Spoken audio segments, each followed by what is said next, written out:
ಆಧ್ಯಾತ್ಮಿಕ ಪುರೋಗತಿಗೆ ಆಹಾರ ಅನ್ನೋದು ಎಷ್ಟು ಮಟ್ಟಿಗೆ ಸಂಬಂಧಪಡುತ್ತೆ, ಅದು ನಿಜವಾಗ್ಲೂ ನಮಗೆ ಅದ್ರ ಬಗ್ಗೆ ತಿಳ್ಕೊಬೇಕಾಗಿರೋದು ಅವಶ್ಯಕತೆ ಇದೆನಾ? ರತ್ನಾಕರನ ಆಲೋಚನೆ ಬದಲಾದ ಮೇಲೆ ರತ್ನಾಕರನೇ ವಾಲ್ಮೀಕಿಯಾದ. ಹೌದು, ವಾಲ್ಮೀಕಿಯಾದ ಮೇಲೆ ಆಹಾರ ಆಟೋಮೆಟಿಕ್ಕಾಗಿ ವಾಲ್ಮೀಕಿ ಆಹಾರ ಆಯಿತು. ರತ್ನಾಕರನ ಆಹಾರ ಬೇರೆ ಇತ್ತು, ವಾಲ್ಮೀಕಿ ಆಹಾರ ಬೇರೆ ಇತ್ತು. ಕಂಪ್ಲೀಟ್ ಕೆಮಿಕಲೈಸೇಷನ್ ಆಗ್ತಿದೆ. ನಾವು ಸುಮ್ಮನೆ ಹೇಳ್ತೀವಿ ಆರ್ಗ್ಯಾನಿಕ್ ಅಂತ ಕರಿತೀವಿ. ಸೊ ಆರ್ಗ್ಯಾನಿಕ್ ಅನ್ನೋ ವರ್ಡ್ ಎಲ್ಲಿಂದ ಬಂತು? ಮಲ್ಟಿನ್ಯಾಷನಲ್ ಕಂಪ್ನೀಸ್ ಕೊಟ್ಟಿದ್ದದು. ಆರ್ಗ್ಯಾನಿಕ್ ವರ್ಲ್ಡ್ ಕಾಂಗ್ರೆಸ್ ಅಂತಿದೆ. ಅದು ದೇಶಗಳಲ್ಲಿ 3 ವರ್ಷಕ್ಕೊಂದ್ಸಲ ಮೀಟ್ ಆಗ್ತಾರೆ. ಓಕೆ. ಈಗ ಮಲ್ಟಿನ್ಯಾಷನಲ್ ಕಂಪ್ನೀಸ್ ಏನು ಮಾಡ್ತಾರೆ ಅಂದರೆ, ಸೇಮ್ ಪ್ರಾಡಕ್ಟ್ನ ಕೊಡಲ್ಲ, ಅವರು ಪ್ರಾಡಕ್ಟ್ನ ಚೇಂಜ್ ಮಾಡ್ತಾ ಹೋಗ್ತಾರೆ. ಆ ಪ್ರಾಡಕ್ಟ್ ಚೇಂಜ್ ಆದರೆ ಪರ್ಚೇಸ್ ಮಾಡೋರು ಚೇಂಜ್ ಆಗ್ತಾರೆ, ಹೊಸ ರೀತಿ ಪರ್ಚೇಸ್ ಮಾಡೋಕ್ಕೆ ಶುರು ಮಾಡ್ತಾರೆ. ಅವರು ಪ್ರಾಡಕ್ಟ್ ಕೊಡಬೇಕಾಗಿತ್ತು, ಆದ ಕಾರಣ ಆರ್ಗ್ಯಾನಿಕ್ ವರ್ಲ್ಡ್ ಕಾಂಗ್ರೆಸ್ ಅಂತ ಸ್ಟಾರ್ಟ್ ಮಾಡಿದರು. ಆರ್ಗ್ಯಾನಿಕ್ ಅನ್ನೋ word itself is a myth. ಅಂದರೆ ಅವರೇ ಅದಕ್ಕೆ ಹೆಸರನ್ನ ಕೊಟ್ಬಿಟ್ಟು ಅದರಿಂದ ಬಿಸ್ನೆಸ್ ಮತ್ತೆ ಟರ್ನ್ ಓವರ್ ಆಗಲಿ ಅನ್ನೋದಕ್ಕೋಸ್ಕರ ಮಾಡತಕ್ಕಂಥ ಒಂದು. ಯಾವುದ್ರಲ್ಲೇ ತೆಗೆದ್ರೆ ಆರ್ಗ್ಯಾನಿಕ್ ಅಂತಾರೆ. ನೀವು ಸೋಷಿಯಲ್ ಮೀಡಿಯಾ ಓಪನ್ ಮಾಡಿಬಿಟ್ರೆ ಆರ್ಗ್ಯಾನಿಕ್ ಬಗ್ಗೆ ಹೇಳ್ತಕ್ಕಂಥವ್ರು ಕಲ್ಲೋಲ. ನಾವೇನು ಅಂದ್ಕೊಳ್ತೀವಿ, A1 ಮಿಲ್ಕ್ ಅಂದರೆ ಬೇರೆ, A2 ಮಿಲ್ಕ್ ಅಂದರೆ ಬೇರೆ. ಯಾವುದೇ ಒಂದು ಶಬ್ದ ಕ್ರಿಯೇಟ್ ಆಗಿದೆ ಅಂದರೆ ಮಲ್ಟಿನ್ಯಾಷನಲ್ ಕಂಪ್ನಿಯವರು ಕ್ರಿಯೇಟ್ ಮಾಡಿರ್ತಾರೆ. ನಮ್ಮ ರೈತರಿಗೆ ಸಿಗ್ತಕ್ಕಂಥ ಒಂದು ಆರ್ಗ್ಯಾನಿಕ್ ಬೀಜ ಅಂತ ಹೇಳಿ ಇವತ್ತಿನ ದಿವಸ ನಂಬಕ್ಕಾಗ್ತಾ ಇಲ್ಲ. ನಮ್ಮ ನಿಜವಾದ ಭಾರತೀಯ ಒಂದು ಸಂಪ್ರದಾಯದಲ್ಲಿರ್ತಕ್ಕಂಥ ಅಗ್ರಿಕಲ್ಚರ್ನ ಕಂಪ್ಲೀಟ್ ಹೊಡೆದಾಕ್ಬಿಟ್ಟು ಒಂದು ವ್ಯವಸಾಯ ಏನಿದೆ, ನಮ್ಮ ಅಜ್ಜ ಅಜ್ಜಿ ನಮ್ಮ ವ್ಯವಸಾಯ ಮಾಡ್ತಾಯಿದ್ರು. ಎಷ್ಟು ಖುಷಿ ಅನಿಸ್ತು. ನಮ್ಮ ಮನೆಯಲ್ಲಿ ಒಂದು 35 ದನಗಳಿದ್ವು. ಅದರಲ್ಲಿ ಹಸುಗಳಿದ್ವು, ಎಮ್ಮೆಗಳಿದ್ವು, ಎತ್ತುಗಳಿದ್ವು. ಸೊ ನಮ್ಮ ಮನೆಯಲ್ಲಿ ಮನೆ ಒಳಗೆ ಕಟ್ತಾ ಇದ್ವು ನಾವು. ಮನೆ ಒಳಗೆ ಎತ್ತಿನ ಅಂಕಣ ಅಂತ ಒಂದಿರುತ್ತೆ. ಓಕೆ. ಆ ಎತ್ತಿನ ಅಂಕಣದಲ್ಲಿ ಎಲ್ಲ ಪಶುಗಳನ್ನ ಕಟ್ತಾ ಇದ್ವು. ಅವುಗಳ ಜೊತೆಗೆ ಸಹಜೀವನ ನಮ್ಮದು. ಸೊ ಹೊಟ್ಟೆಯಲ್ಲಿ ಪ್ಯಾರಾಸೈಟ್ಸ್ ಹೋದ್ಮೇಲೆ ಏನಾಗುತ್ತೆ, ಅವನ್ನ ಸಾಯಿಸ್ಬೇಕು. ಇಲ್ಲಾಂದ್ರೆ ಅವು ಸಾಯ್ತವೆ, ರೋಗಗಳು ಬರ್ತಾವೆ, ಅವು ಸಾಯ್ತವೆ. ಅದಕ್ಕೋಸ್ಕರ ಇಂಜೆಕ್ಷನ್ಸ್ ಕೊಡ್ತಾರೆ. ಆ ಇಂಜೆಕ್ಷನ್ ಎಷ್ಟು ಡೇಂಜರು ಅಂತಂದರೆ, ಬರೀ ಪ್ಯಾರಾಸೈಟ್ಸ್ನ ಸಾಯಿಸಲ್ಲ, ಅವು ಹೊಟ್ಟೆಗಿರ್ತಕ್ಕಂಥ ಮೈಕ್ರೋಬ್ಸ್ ಎಲ್ಲ ಸತ್ತೋಗ್ತವೆ. ಆ ಪಶುಗಳಿಂದ ಬರ್ತಕ್ಕಂಥ ಸೆಗಣಿ ಇದೆ, ಅದರ ಮೂತ್ರ ಇದೆ, ಅದು ಭೂಮಿನ ನಾಶ ಮಾಡ್ತಾ ಇದೆ. ಆ್ಯಪಲ್ ಕರ್ಡು ಮತ್ತು ಮ್ಯಾಂಗೋ ಮಿಕ್ಸ್ಡ್ ಪ್ರೋಬಯೋಟಿಕ್ ಕರ್ಡ್ ಅಂತ ಹೇಳಿ ಅದು ನಿಮಗೆ ಒಳ್ಳೆಯದಾಗುತ್ತೆ. ಯಾವುದರಲ್ಲೂ ಇಲ್ಲ, ಏನಾದರೂ ಮೇಲಿಂದ ತೊಗೋಬೇಕು ನಾವು. ಅದಕ್ಕೆ ಇವತ್ತು ವೈಟಮಿನ್ಸ್ ಇಂಡಸ್ಟ್ರಿ, ಮಿನರಲ್ಸ್ ಇಂಡಸ್ಟ್ರಿ ಇವೆಲ್ಲ ಹೆಂಗೆ ಡೆವಲಪ್ ಆಗ್ತದೆ. ನಮ್ಗೆ ಆರ್ಗ್ಯಾನಿಕ್ ಹುಚ್ಚು ಬಂದಿದೆ ನಮಗೆ ಇವಾಗ. ಇದು ಆರ್ಗ್ಯಾನಿಕ್, ಅದೇ ಎಲ್ಲಿದೆ ಆರ್ಗ್ಯಾನಿಕ್? ಈಗ ನಾವು A1 ಹಾಲು, A2 ಹಾಲು, ಟೋಟಲ್ ಎಲ್ಲವೂ ಕೆಮಿಕಲ್. ಈಗ ಹಸುಗಳಿಗೆ ಕ್ಯಾಲ್ಸಿಯಂ ಇಂಜೆಕ್ಷನ್ ಮಾಡ್ತಾರೆ. Supplements compulsory. ಸಪ್ಲಿಮೆಂಟ್ಸ್ ಇಂಡಸ್ಟ್ರಿ ವಿಪರೀತ ಬೆಳೀತಾ ಇದೆ. ಅದೇ ಸಸ್ಯಾಹಾರ ತಿನ್ನೋರೆಲ್ಲ ಒಳ್ಳೆಯವರು, ಅದು ಸಾತ್ವಿಕ ಆಹಾರ. ಅದೇ ಒಂದು ಇಟ್ಕೊಂಡ್ಬಿಟ್ಟೆ, ಸಾತ್ವಿಕ, ರಾಜಸಿಕ, ತಾಮಸಿಕ ಅಂತ ಕೊಟ್ಬಿಟ್ಟಿದ್ದಾರೆ. ಸೊ ಅವು ಗುಣಗಳವು ಎಲ್ಲ ಮೊದಲೆಲ್ಲ ಯೂನಿಫೈಡ್ ಆಗಿತ್ತು, ಬೇರೆ ಬೇರೆ ಇರಲಿಲ್ಲ. ಓಕೆ. ಟೋಟಲ್ ಒಂದೇ ಇತ್ತು. ಎಲ್ಲವೂ ಒಂದೇ ಮನೆಯಲ್ಲಿ ಕುರಿ ಸಾಕ್ತಾಯಿದ್ರು, ಕೋಳಿ ಸಾಕ್ತಾಯಿದ್ರು, ಪಶುಗಳು ಸಾಕ್ತಾಯಿದ್ರು. ಆರ್ಟಿಕಲ್ಚರ್ ಅಂದರೆ ಅದೆಲ್ಲ ತೋಟ ಇತ್ತು. ಎಲ್ಲವೂ ಒಂದು ಫ್ಯಾಮಿಲಿಯಲ್ಲಿ ಎಲ್ಲ ಇರ್ತಾ ಇತ್ತು.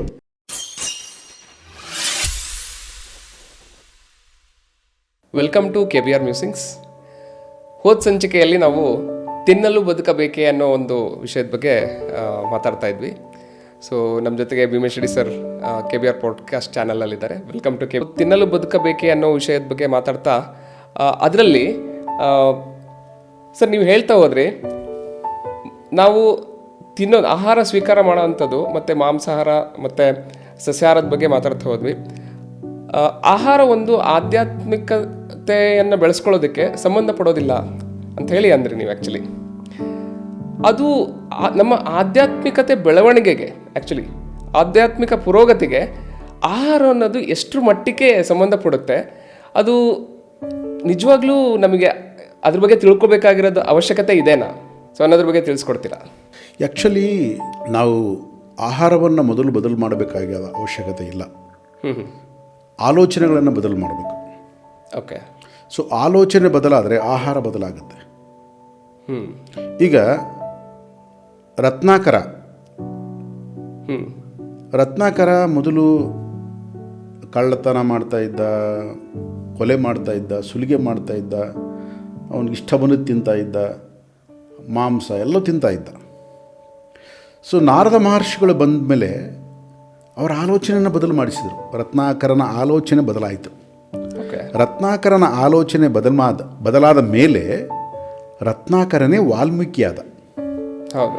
ವಾಲ್ಮೀಕಿಯಾದ ಮೇಲೆ ಆಹಾರ ಆಟೋಮೆಟಿಕ್ಕಾಗಿ ವಾಲ್ಮೀಕಿ ಆಹಾರ ಆಯಿತು. ರತ್ನಾಕರನ ಆಹಾರ ಬೇರೆ ಇತ್ತು, ವಾಲ್ಮೀಕಿ ಆಹಾರ ಬೇರೆ ಇತ್ತು.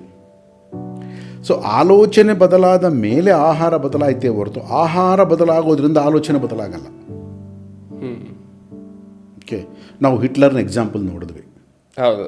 ಸೊ ಹಾಗಾದರೆ ನಮಗೆ ಹಿಟ್ಲರ್ನ ಆಹಾರ ಬದಲಾಗಿತ್ತು, ಒಳ್ಳೆಯ ಸಾತ್ವಿಕವಾಗಿರ್ತಕ್ಕಂಥ ಆಹಾರ ಇತ್ತು, ಆಲೋಚನೆ ಇರಲಿಲ್ಲ ಅವನಿಗೆ. ಆಲೋಚನೆ ಒಂದು ಕ್ರೂರವಾಗಿರ್ತಕ್ಕಂಥ ಆಲೋಚನೆ ಇತ್ತು.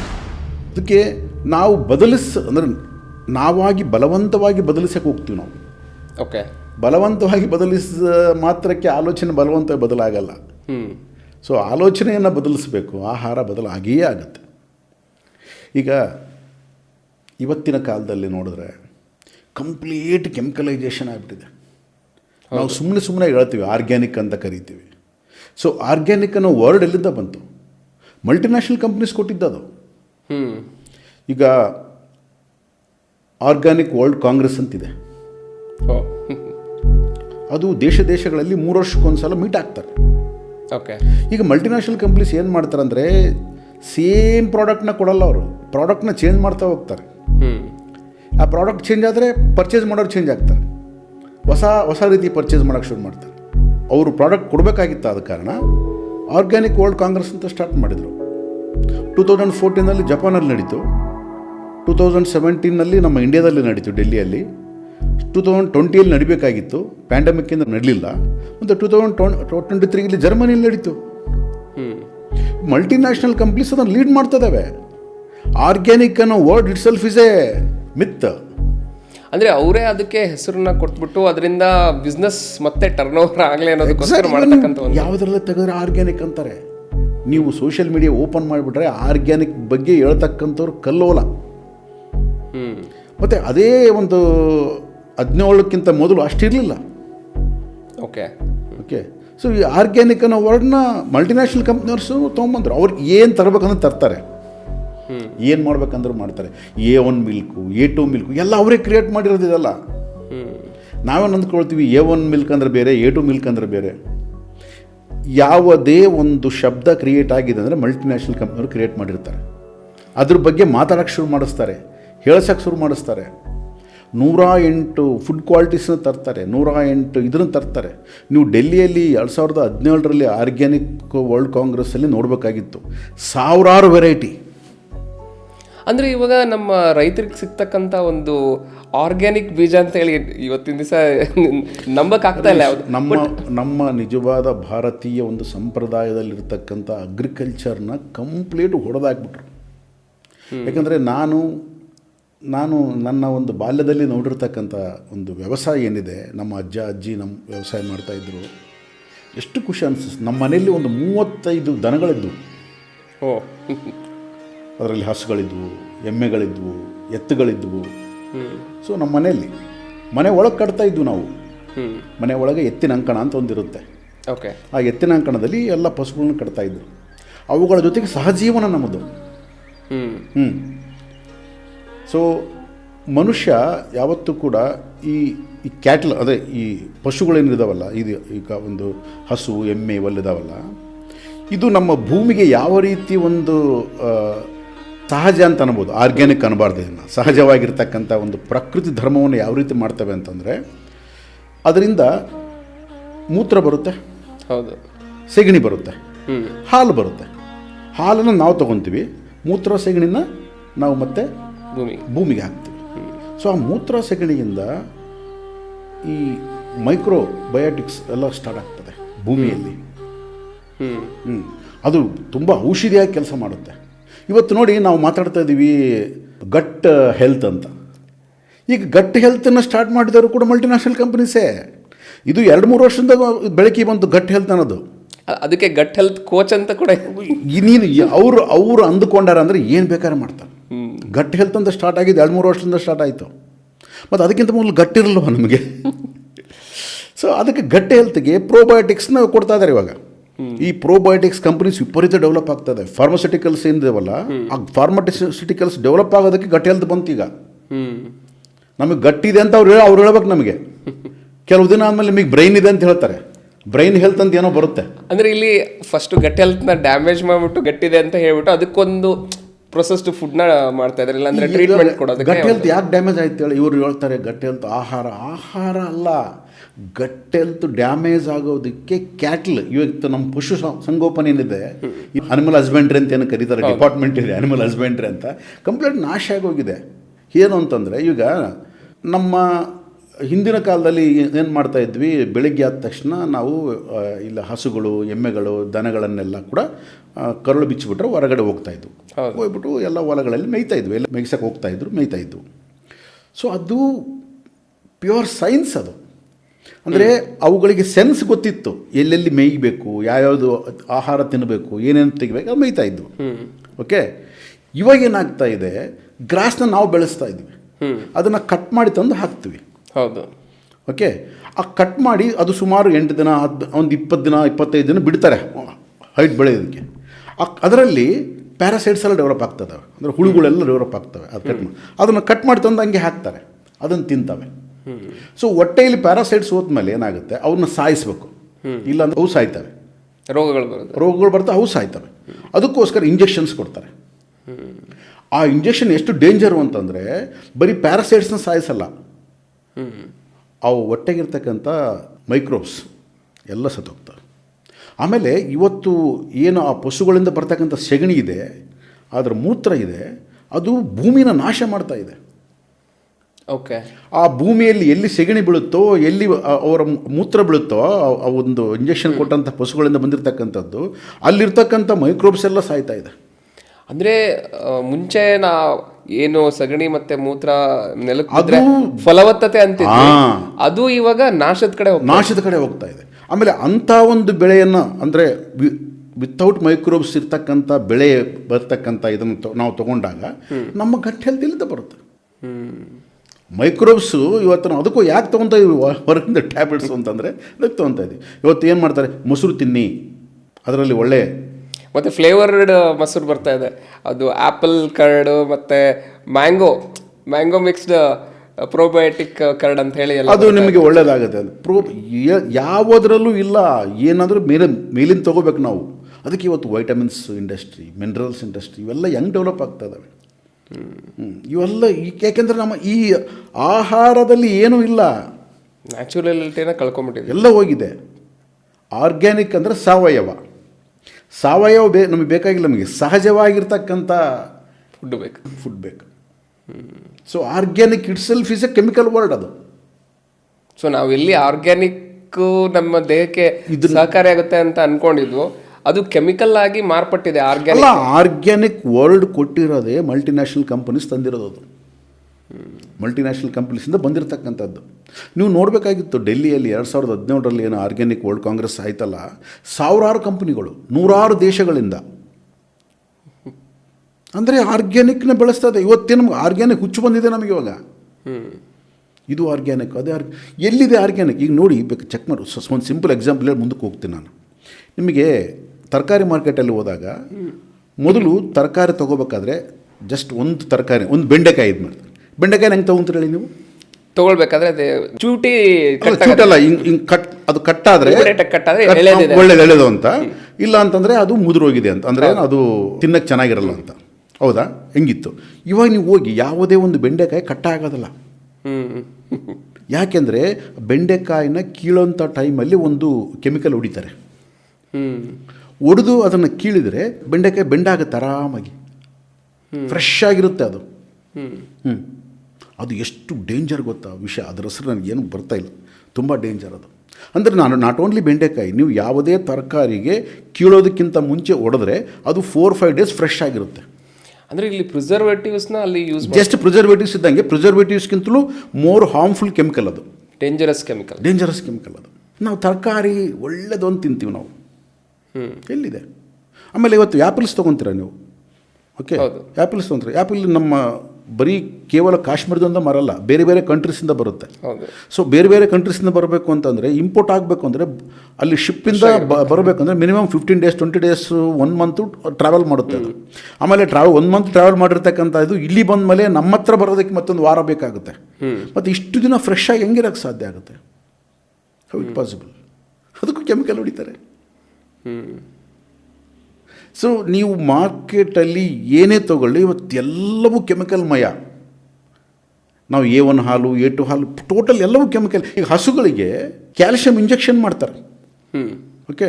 ಆಮೇಲೆ ಹಸುಗಳಿಗೆ ಕೊಡ್ತಕ್ಕಂಥ ಫೀಡಲ್ಲಿ, ಕ್ಯಾಟಲ್ ಫೀಲ್ಡಲ್ಲಿ ಕೊಡಬೇಕಾದ್ರೆ ಅದರಲ್ಲಿ ಆಯಿಲ್ ಜಾಸ್ತಿ ಇರ್ತಕ್ಕಂಥ ಒಂದು ಇದನ್ನು ಕೊಡ್ತಾರೆ. ಯಾಕಂದರೆ ಹಾಲು ಗಟ್ಟಿಯಾಗಿ ಬರಲಿ ಅಂತ. ಹಾಲು ಗಟ್ಟಿಯಾಗೋದಕ್ಕೂ ಇಂಜೆಕ್ಷನ್ಸ್ ಇದೆ. ಪ್ರತಿಯೊಂದನ್ನು ಕೂಡ ಇಂಜೆಕ್ಷನಿಂದ ಕೊಡ್ತಾರೆ. ಅಂದರೆ ಅದು ಆಮೇಲೆ ಕೃತಕ ಗರ್ಭಧಾರಣೆ ಮಾಡ್ತಾರೆ. ಕೃತಕ ಗರ್ಭಧಾರಣೆ ಅದಕ್ಕೂ ಇಂಜೆಕ್ಷನ್ಸ್ ಕೊಡ್ತಾರೆ. ನಮಗೇನಪ್ಪ, ಒಂದು ಹಸುವಿನಿಂದ ಬೆಳಗ್ಗೆ ಒಂದು 20 ಲೀಟ್ರ್, ಸಾಯಂಕಾಲ ಒಂದು 20 ಲೀಟ್ರ್ ಹಾಲು ಬರಬೇಕು ನಮಗೆ. ಎಲ್ಲಿ ಹೆಂಗೆ ಕೊಡೋಕ್ಕೆ ಸಾಧ್ಯ? ಅಷ್ಟು ಹಾಲು, ಅಷ್ಟು ಇದು ಹೆಂಗೆ ಕೊಡೋಕ್ಕೆ ಸಾಧ್ಯ?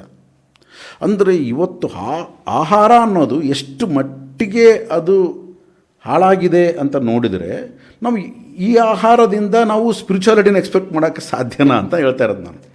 ಸೊ ಹಾಗಾದರೆ ನಾವು ತಿಂತಕ್ಕಂಥ ಆಹಾರ ಎಲ್ಲೋ ಮೂಲದಲ್ಲೇ ಆ ಒಂದು ಶುದ್ಧತೆ ಮತ್ತು ಫಲವತ್ತತೆ ಕಳ್ಕೊಂಡಿದೆ ಅಂತ ಹೇಳಿ ಅನ್ಬೋದು. ಆ್ಯಕ್ಚುಲಿ ಫಲವತ್ತತೆ ಕಳ್ಕೊಂಡ್ರೆ ಪರವಾಗಿಲ್ಲ, ಕಂಪ್ಲೀಟಾಗಿ ಪಾಯ್ಸನೈಸಿಂಗ್ ಆಗಿದೆ. ಮತ್ತು ಬಾಡಿ ಹೆಂಗೆ ಅಂದರೆ, ಬಾಡಿ ಅನ್ನೋದು ಏನು ಮಾಡುತ್ತೆ ಅಂದರೆ, ಅದು ಟ್ರಾನ್ಸ್ಫರ್ಮ್ ಆಗುತ್ತೆ. ನೀನು ಯಾವ ಆಹಾರ ಕೊಟ್ಟರು ಆ ಆಹಾರಕ್ಕೆ ಟ್ರಾನ್ಸ್ಫರ್ ಆಗುತ್ತೆ ಬಾಡಿ. ಸೊ ಇವಾಗ ಬಾಡಿ ಟ್ರಾನ್ಸ್ಫರ್ ಆಗ್ತಾ ಇದೆ ಇವಾಗ ನಿಧಾನವಾಗಿ. ನಮ್ಮ ಸಹಜವಾಗಿರ್ತಕ್ಕಂಥ ಆಹಾರದಿಂದ ಈ ಒಂದು ಕೆಮಿಕಲೈಸ್ಡು, ಪಾಯ್ಸನೈಸ್ಡು ಆಹಾರವನ್ನು ಹೇಗೆ ನಾವು ಅರಗಿಸ್ಕೊಳ್ಳೋದು ಅಂತಂದು ಹೇಳ್ಬಿಟ್ಟು ಬಾಡಿ ಅದನ್ನು ಚೇಂಜ್ ಆಗ್ತಾಯಿದೆ, ದೇಹ ಬದಲಾಗ್ತಾ ಇದೆ. ನಮ್ಮಲ್ಲಿರ್ತಕ್ಕಂಥ ಸೆಲ್ಸು ಅದೆಲ್ಲ ಎಲ್ಲ ಅಡ್ಜಸ್ಟ್ ಆಗ್ತದೆ. ಅದಕ್ಕೆ ಏನು ಮಾಡೋಕ್ಕಾಗಲ್ಲ, ನಾವು ಏನು ಚೇಂಜ್ ಮಾಡೋಕ್ಕಾಗಲ್ಲ. ಅಂದರೆ ಇಲ್ಲಿ ಅಡ್ಜಸ್ಟ್ ಆಗ್ತಿದೆ ಅಂತ ಹೇಳೋ ಒಂದು ಅರ್ಥದಲ್ಲಿ ಆ ಒಂದು ಕೆಮಿಕಲ್ಲು ಮತ್ತು ನಾವು ತಗೊಳ್ತಕ್ಕಂಥ ಒಂದು ಟ್ರೀಟ್ಮೆಂಟು, ಆ್ಯಂಟಿಬಯೋಟಿಕ್ಸು, ಇದೆಲ್ಲ ನಮ್ಮ ಬಾಡಿಯಲ್ಲಿ ಅದು ಫುಲ್ಲಿ ಇಟ್ಸ್ ಕೆಮಿಕಲ್ ಬೇಸ್ಡ್ ಇಂಡಸ್ಟ್ರಿಯಾಗಿ ಡೆವಲಪ್ ಆಗ್ತಾ ಇದೆ ಅಂತ. ಅಲ್ಲ, body itself is a chemistry. Okay, ನೀನು ಏನೇ ಬಾಡಿಯಲ್ಲಿ ಏನೇನು ಒಂದು ನಡೆದರೂ ಪ್ರತಿಯೊಂದು ಕೆಮಿಕಲೈಸ್ ಅಂದರೆ ಕೆಮಿಸ್ಟ್ರಿ ನಡೆಯುತ್ತೆ ಬಾಡಿ ಒಳಗಡೆ. ಓಕೆ, ಬಯೋಲಾಜಿಕಲ್ ಬಾಡಿಯಲ್ಲಿ ಕೆಮಿಸ್ಟ್ರಿ ನಡೆಯುತ್ತೆ. ಅದಕ್ಕೆ ಹೇಳ್ತಾ ಇರೋದು ನಾನು, ಬಯೋಲಾಜಿ ಬೇರೆ, ಕೆಮಿಸ್ಟ್ರಿ ಬೇರೆ, ಮ್ಯಾಥಮೆಟಿಕ್ಸ್ ಬೇರೆ ಇಲ್ಲ. ಓಕೆ, ಇಲ್ಲೊಂದು ಕ್ಲಾಕ್ ಇದೆ. ಕ್ಲಾಕ್ ಯಾವುದ್ರ ಆಧಾರ ಮಾಡಿದ್ದು? ಮ್ಯಾಥಮೆಟಿಕ್ಸ್ ಆಧಾರ ಮೇಲೆ ನಡೆಯುತ್ತೆ. ಸೊ ನಿನಗೆ ತಿಂದಂಥ ಆಹಾರ ಪಚನ ಆಗುತ್ತೆ. ಅದು ಹೆಂಗಾಗುತ್ತೆ? ಕೆಮಿಕಲ್ ಇದರಿಂದ ಪಚನ ಆಗುತ್ತೆ. So biology, chemistry and physics and mathematics ಅನ್ನೋದು it is not a separate, ಅಲ್ಲಿ ಸಪರೇಟ್ ಆಗಿಲ್ಲ. ಇಟ್ ಈಸ್ ಆಲ್ ಇಂಟರ್ಡಿಪೆಂಡೆಂಟ್, ಎಲ್ಲ ಒಂದಕ್ಕೊಂದು ಸೇರಿ ಕೆಲಸ ಮಾಡ್ತಕ್ಕಂಥದ್ದು. ಹೌದು. ಸೊ ಆಗಿರಬೇಕಾದ್ರೆ ನಾವು ತಿಂದಂಥ ಪ್ರತಿಯೊಂದು ತಿಂತಾ ಇರೋ ಇವಾಗ ಆಹಾರ ಟೋಟಲ್ ಆಗಿ ಕೆಮಿಕಲೈಸ್ಡು, ಪಾಯ್ಸನೈಸ್ಡು. ಸೊ ಆ ರೀತಿ ಇರ್ತಕ್ಕಂಥ ಆಹಾರವನ್ನು ಯಾವ ರೀತಿ ನಾನು ಅದನ್ನು ಚೇಂಜ್ ಮಾಡ್ಕೋಬೇಕು, ನನ್ನ ಒಂದು ಇದನ್ನು ಯಾವ ರೀತಿ ಮಾಡ್ಕೋಬೇಕು, ಅದೆಲ್ಲ ಇಂಟೆಲಿಜೆನ್ಸ್ ಇದೆ ಬಾಡಿಗೆ. ಇಟ್ ಓನ್ ಇಂಟೆಲಿಜೆನ್ಸ್ ಇದೆ. ಆ ಓನ್ ಇಂಟೆಲಿಜೆನ್ಸಿಂದ ಬಾಡಿ ಅದನ್ನು ಮತ್ತೆ ಅರಗಿಸಿಕೊಂಡು ಒಂದು, ಯಾಕಂದರೆ ಬೇರೆ ಸಿಗ್ತಾ ಇಲ್ಲ ಅದಕ್ಕೆ. ಇವಾಗ ನಿನಗೆ ಎಲ್ಲೂ ಏನು ಸಿಗಲ್ಲ ಅಂತ ಅದನ್ನೇ ತಿನ್ನಬೇಕಾಗುತ್ತೆ. ಹೌದು. ಸೊ ಅದನ್ನೇ ನಾವು ಕೊಡ್ತಾ ಇದ್ದೀವಿ ಕೂಡ. ಸೊ ಅದ್ರ ತಕ್ಕಂಗೆ ಅದು ಬದಲಾಗ್ತಾ ಇದೆ. ಸೊ ಅದಕ್ಕಾಗಿ ಇಷ್ಟೊಂದು ಡಿಸೀಸಸ್ಗಳು ಇವೆಲ್ಲ ಯಾಕೆ ಬರ್ತವೆ ಅಂದರೆ, ಬದಲಾಗ್ತಕ್ಕಂಥ ಸಮಯದಲ್ಲಿ ಇವತ್ತು ಸಾಮಾನ್ಯ ಇದು ಬದಲಾದ ಮೇಲೆ ಮತ್ತೆ ಆಟೋಮೆಟಿಕ್ ಸೆಟ್ ಆಗುತ್ತೆ ನಮಗೆ. ನೆಕ್ಸ್ಟ್ ನೀನು ಒಂದು ಸಾರಿ ಇದು ದೇಹ ಬದಲಾದ ಮೇಲೆ ನೀನು ಸಹಜವಾಗಿರ್ತಕ್ಕಂಥ ಆಹಾರ ಕೊಟ್ಟರೆ ಅದು ಒಪ್ಕೊಳ್ಳಲ್ಲ. ಅದು ಮತ್ತೆ ಅದಕ್ಕೆ ಚೇಂಜ್ ಆಗಬೇಕಂದ್ರೆ ಕಷ್ಟ. ಸೊ ಇವಾಗ ಹೇಗೆ ನಾವು ಪ್ರೊಸೆಸ್ಡ್ ಫುಡ್ ಒಳ್ಳೇದಲ್ಲ ಅಂತ ಇದೀವಲ್ಲ, ನೆಕ್ಸ್ಟ್ ಒಂದು ಪೀಕ್ ಲೆವೆಲ್ಗೆ ಹೋದ್ಮೇಲೆ ಪ್ರೊಸೆಸ್ ಫುಡ್ ಒಳ್ಳೇದು, ಸಹಜವಾಗಿರ್ತಕ್ಕಂಥದ್ದು ಒಳ್ಳೇದಲ್ಲ ಅನ್ನೋ ಒಂದು. ಹೌದು, ಅದು ಅಂದರೆ ಬಾಡಿ ಆ ಥರ ಚೇಂಜ್ ಆಗೋಗ್ಬಿಡುತ್ತೆ. ಅದು ಬಾಡಿ ಆ ಥರ ಚೇಂಜ್ ಆಗೋಗ್ಬಿಡುತ್ತೆ. ಅದಕ್ಕಾಗಿ ಆಹಾರವನ್ನು ಇಟ್ಟುಕೊಂಡು ನಾವು ಆಧ್ಯಾತ್ಮಿಕತೆಯನ್ನು ಮಾತಾಡೋದಕ್ಕೆ ಬರೋದಿಲ್ಲ. ಸೊ ಹಾಗೆ ನೀವು ಹೇಳ್ತಾ ಹೋದ್ರಿ, ನಮ್ಮ ಆಹಾರ ಪದ್ಧತಿಯಲ್ಲಿ ಬದಲಾವಣೆ ಮಾಡ್ಕೊಳ್ಳೋದಕ್ಕಿಂತ ನಮ್ಮ ಆಲೋಚನೆಯಲ್ಲಿ ಬದಲಾವಣೆ ಆಗಬೇಕು ಅಂತ ಹೇಳಿ ಅಂದರೆ ಆ್ಯಕ್ಚುಲಿ. ಹೌದು. ಸೊ ಇಲ್ಲಿ ನಮ್ಮ ಆಲೋಚನೆಯನ್ನು ಯಾವ ರೀತಿ ಬದಲಾವಣೆ ಮಾಡ್ಕೋಬೇಕು? ಯಾಕಂದರೆ ಇವತ್ತಿನ ದಿವಸ ಅವೈಲೇಬಲ್ ಆಗಿರ್ತಕ್ಕಂಥ ಒಂದು ಫುಡ್ಡು ಈ ರೀತಿ ಇರಬೇಕಾದ್ರೆ ನಮ್ಮ ಆಲೋಚನೆಯನ್ನು ಬದಲಾವಣೆ ಮಾಡಿಕೊಂಡ್ರೆ ಸೊ ಅದು ಆಧ್ಯಾತ್ಮಿಕತೆಯ ಒಂದು ಪುರೋಗತಿಗೆ ಹೆಲ್ಪ್ ಆಗ್ಬೋದಾ? ಈಗ ನೋಡಿ ಹರೀಶ್, ಈಗ ನಮಗೆ ಈ ಆಹಾರ ಇವತ್ತೇನು ಅವೈಲಬಿಲಿಟಿ ಇರ್ತಕ್ಕಂಥ ಒಂದು ಫುಡ್ಸ್ ಏನಿದೆ ವಿಪರೀತ. ನಿನ್ನ ಸ್ಟ್ರೀಟ್ ಫುಡ್ಸಿಗೆ ಒಂದು 1000 ಸ್ಟಾಲ್ಸ್ ಇದ್ದಾವೆ. ನಿನಗೆ ಯಾವ ಹೋಟೆಲ್ಸ್ಗೆ ಹೋದರೆ ಒಂದು 100 ವೆರೈಟಿ ಸಿಗ್ತವೆ. ಎಲ್ಲ ಕಡೆ ಈ ಫುಡ್ ವೆರೈಟೀಸ್ ವಿಪರೀತ ಡೆವಲಪ್ ಆಗ್ತದೆ. ಬಿಕಾಸ್ ಇದು ಬಿಸ್ನೆಸ್. ಇದು ಹೌದು. ಈಗ ಮನೆಯಲ್ಲಿ ಅಡುಗೆ ಮಾಡೋರು ಕಮ್ಮಿ ಆಗ್ತಾಯಿದ್ದಾರೆ, ಯಾರಿಗೂ ಅಡುಗೆ ಮಾಡೋ ಇಂಟ್ರೆಸ್ಟ್ ಇಲ್ಲ. ಯಾಕಂದರೆ ನಮಗೆ ಈಗ ನಾವು ಅಲ್ಲಿಗೆ ಹೋಗೋದು ಬೇಕಾಗಿಲ್ಲ, ಜಸ್ಟ್ ಮನೇಲಿ ಕುಂತ್ಕೊಂಡು ಆರ್ಡ್ರ್ ಮಾಡಿದರೆ ಒಂದೊಂದು ಹೋಟ್ಲಿಂದ ಒಂದೊಂದು ಬರುತ್ತೆ. ಫಾರ್ ಎಕ್ಸಾಂಪಲ್ ನಾನೊಂದು ಹೋಟ್ಲಿಂದ ನಾನೊಂದು ಆರ್ಡ್ರ್ ಮಾಡ್ಕೋಬೋದು, ನನ್ನ ಮಗ ಒಂದು ಆರ್ಡ್ರು ಬೇರೆ ಹೋಟ್ಲಿಂದ ಅವ್ನು ತರಿಸ್ತಾನೆ, ನನ್ನ ಮಗಳು ಬೇರೆ ಹೋಟ್ಲಿಂದ ತರಿಸ್ತಾಳೆ, ನಮ್ಮ ಮಿಸಸ್ ಇನ್ನೊಂದು ಹೋಟ್ಲಿಂದ ತರಿಸ್ತಾಳೆ. ಅಂದರೆ ಒಂದೇ ಮನೇಲಿದ್ದರೂ ಕೂಡ ಅಟ್ ಎ ಟೈಮು ನಾವು 4 ರೆಸ್ಟೋರೆಂಟ್ಲಿಂದ ನಾವು ಫುಡ್ ತೊಗೊಳ್ಬೋದು. ಆ 4 ರೆಸ್ಟೋರೆಂಟಲ್ಲೂ ಕೂಡ ನನಗೆ ಈ ರೆಸ್ಟೋರೆಂಟಲ್ಲಿ ಇದು ಬೇಕು, ಈ ರೆಸ್ಟೋರೆಂಟಲ್ಲಿ ಇದು ಬೇಕು ಅಂತಂದು ಹೇಳ್ಬಿಟ್ಟು ಸುಮಾರು ಒಂದು 10-15 ರೆಸ್ಟೋರೆಂಟ್ಲಿಂದ ನಾವು 4 ಜನ ಫುಡ್ ತರಿಸ್ಕೋಬೋದು. ಒಂದು ರೆಸ್ಟೋರೆಂಟಲ್ಲಿ ಕರಿ ತರಿಸ್ಕೋಬೋದು, ಇನ್ನೊಂದು ರೆಸ್ಟೋರೆಂಟಲ್ಲಿ ನಾವು ರೋಟಿ ತರಿಸ್ಬೋದು, ಇನ್ನೊಂದು ರೈಸ್ ತರಿಸ್ಬೋದು, ಇನ್ನೊಂದು ಬೇರೆ ಬೇರೆ ಈ ಥರ. ಅಂದರೆ ಇಷ್ಟು ವೆರೈಟೀಸ್ ಆಫ್ ಇದು ಇರಬೇಕಾದ್ರೆ ನಮ್ಮ ಕೈಯಲ್ಲಿ ನಾವು ಆಲೋಚನೆ ಮಾಡ್ಬೇಕಾಗಿರೋದು ಏನು ತಿನ್ನಬೇಕು ಅಂತಲ್ಲ, ಏನು ತಿನ್ನಬಾರ್ದು ಅಂತ. ಸೊ ಇಲ್ಲಿ ಆಲೋಚನೆಯಲ್ಲಿ ಇಲ್ಲಿ ಏನಾಗುತ್ತೆ ನಮಗೆ ಮುಖ್ಯವಾಗಿ, ನಾವು ಈಗ ನಮಗೆ ತಿನ್ನೋದಕ್ಕೆ ಬೇಕಾದಷ್ಟು ಆಪ್ಷನ್ಸ್ ಇರೋದ್ರಿಂದ ನಮಗೆ ತಿನ್ನೋದು ಕಮ್ಮಿ ಆಗಬೇಕು, ತಿನ್ನೋದೇ ಕಮ್ಮಿ ಆಗಬೇಕು. ಯಾಕಂದರೆ ಎಷ್ಟು ತಿಂದ್ರೂ ಅದು ಬರೀ ಕೆಮಿಕಲ್ಲು ಪಾಯ್ಸನ್ ಅಂತ ಅಂದ್ಕೊಂಡಾಗ ಅದನ್ನು ತಿನ್ನೋದನ್ನು ಸ್ವಲ್ಪ ಲಿಮಿಟ್ ಮಾಡಿ, ಮುಖ್ಯವಾಗಿ ತಿನ್ನೋದು ಕಡಿಮೆ ಆಗಬೇಕು. ಇಲ್ಲಿ ತಿನ್ನೋದು ಕಡಿಮೆ ಆಗಬೇಕು ಅಂತ ಹೇಳಿದ್ರೆ ಎಷ್ಟು ಕಡಿಮೆ ಮಾಡಬೇಕು ಅನ್ನೋದೊಂದು ಪ್ರಶ್ನೆ ಬರುತ್ತೆ. ಯಾಕಂತ ಹೇಳಿದ್ರೆ ಇವತ್ತಿನ ದಿವಸ 3 ಹೊತ್ತು ತಿನ್ನೋದನ್ನೇ ಆಲೋಚನೆ ಮಾಡ್ತಕ್ಕಂಥ ಒಂದು ಮೈಂಡ್ ಇರುವಾಗ 3 ಹೊತ್ತಲ್ಲ 6 ಹೊತ್ತು. ಅದು ಇವಾಗ ಅದು ಇನ್ನೊಂದು ಮಾಡಿದ್ದಾರೆ, 2 hours ಒಂದ್ಸಲ ತಿನ್ಬೇಕಂತೆ. ಅದು ಕಡಿಮೆ ತಿನ್ನಿ, 2 hours ಒಂದ್ಸಲ ತಿನ್ನಿ ಅಂತ. ಇನ್ಸ್ಟೆಡ್ ಆಫ್ 3 6 ಟೈಮ್ಸ್ ತಗೊಳ್ಳಿ ಅಂತ. ಅವಾಗ ಏನಾಗುತ್ತೆ, ಡಿಫ್ರೆಂಟಾಗಿ ನಾವು ಕನ್ಸ್ಯೂಮ್ ಮಾಡೋಕ್ಕೆ ಶುರು ಮಾಡ್ತೀವಿ. ನೋಡಿ ಹೆಂಗೆ ಬಿಸ್ನೆಸ್ನ ಸ್ಟ್ರಾಟಜಿ ಮಾಡ್ತಾರೆ ಮಲ್ಟಿನ್ಯಾಷನಲ್ ಕಂಪ್ನೀಸ್, ಯಾವ ರೀತಿ ನಮಗೆ ಗೊತ್ತಿಲ್ಲಾರ್ದಂಗೆ ಅವ್ರು ನಮ್ಮ ಮನೆಗೆ ಬಂದುಬಿಟ್ಟಿದ್ದಾರೆ ಈಗಾಗಲೇ. ಸೊ ಸ್ಟ್ರಾಟಜೀಸ್ ಮಾಡ್ತಾರೆ. ಸೊ 3 ಹೊತ್ತು ತಿನ್ನೋದು ಬರೋ 6 ಹೊತ್ತು ತಿನ್ನಿ, 8 ಹೊತ್ತು ತಿನ್ನಿ, ಪರವಾಗಿಲ್ಲ, ಕಡಿಮೆ ತಿನ್ನಿ.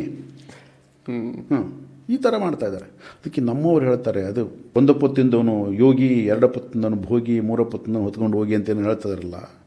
ಸೊ ಆ ರೀತಿಯಾಗಿ ನಾವು ಯೋಗಿ ಆಗೋದು ಬೇಡ, ಅಟ್ಲೀಸ್ಟ್ ಭೋಗಿ ಆದರೆ 2 ಹೊತ್ತಾದ್ರೂ ತಿನ್ನೋಣ.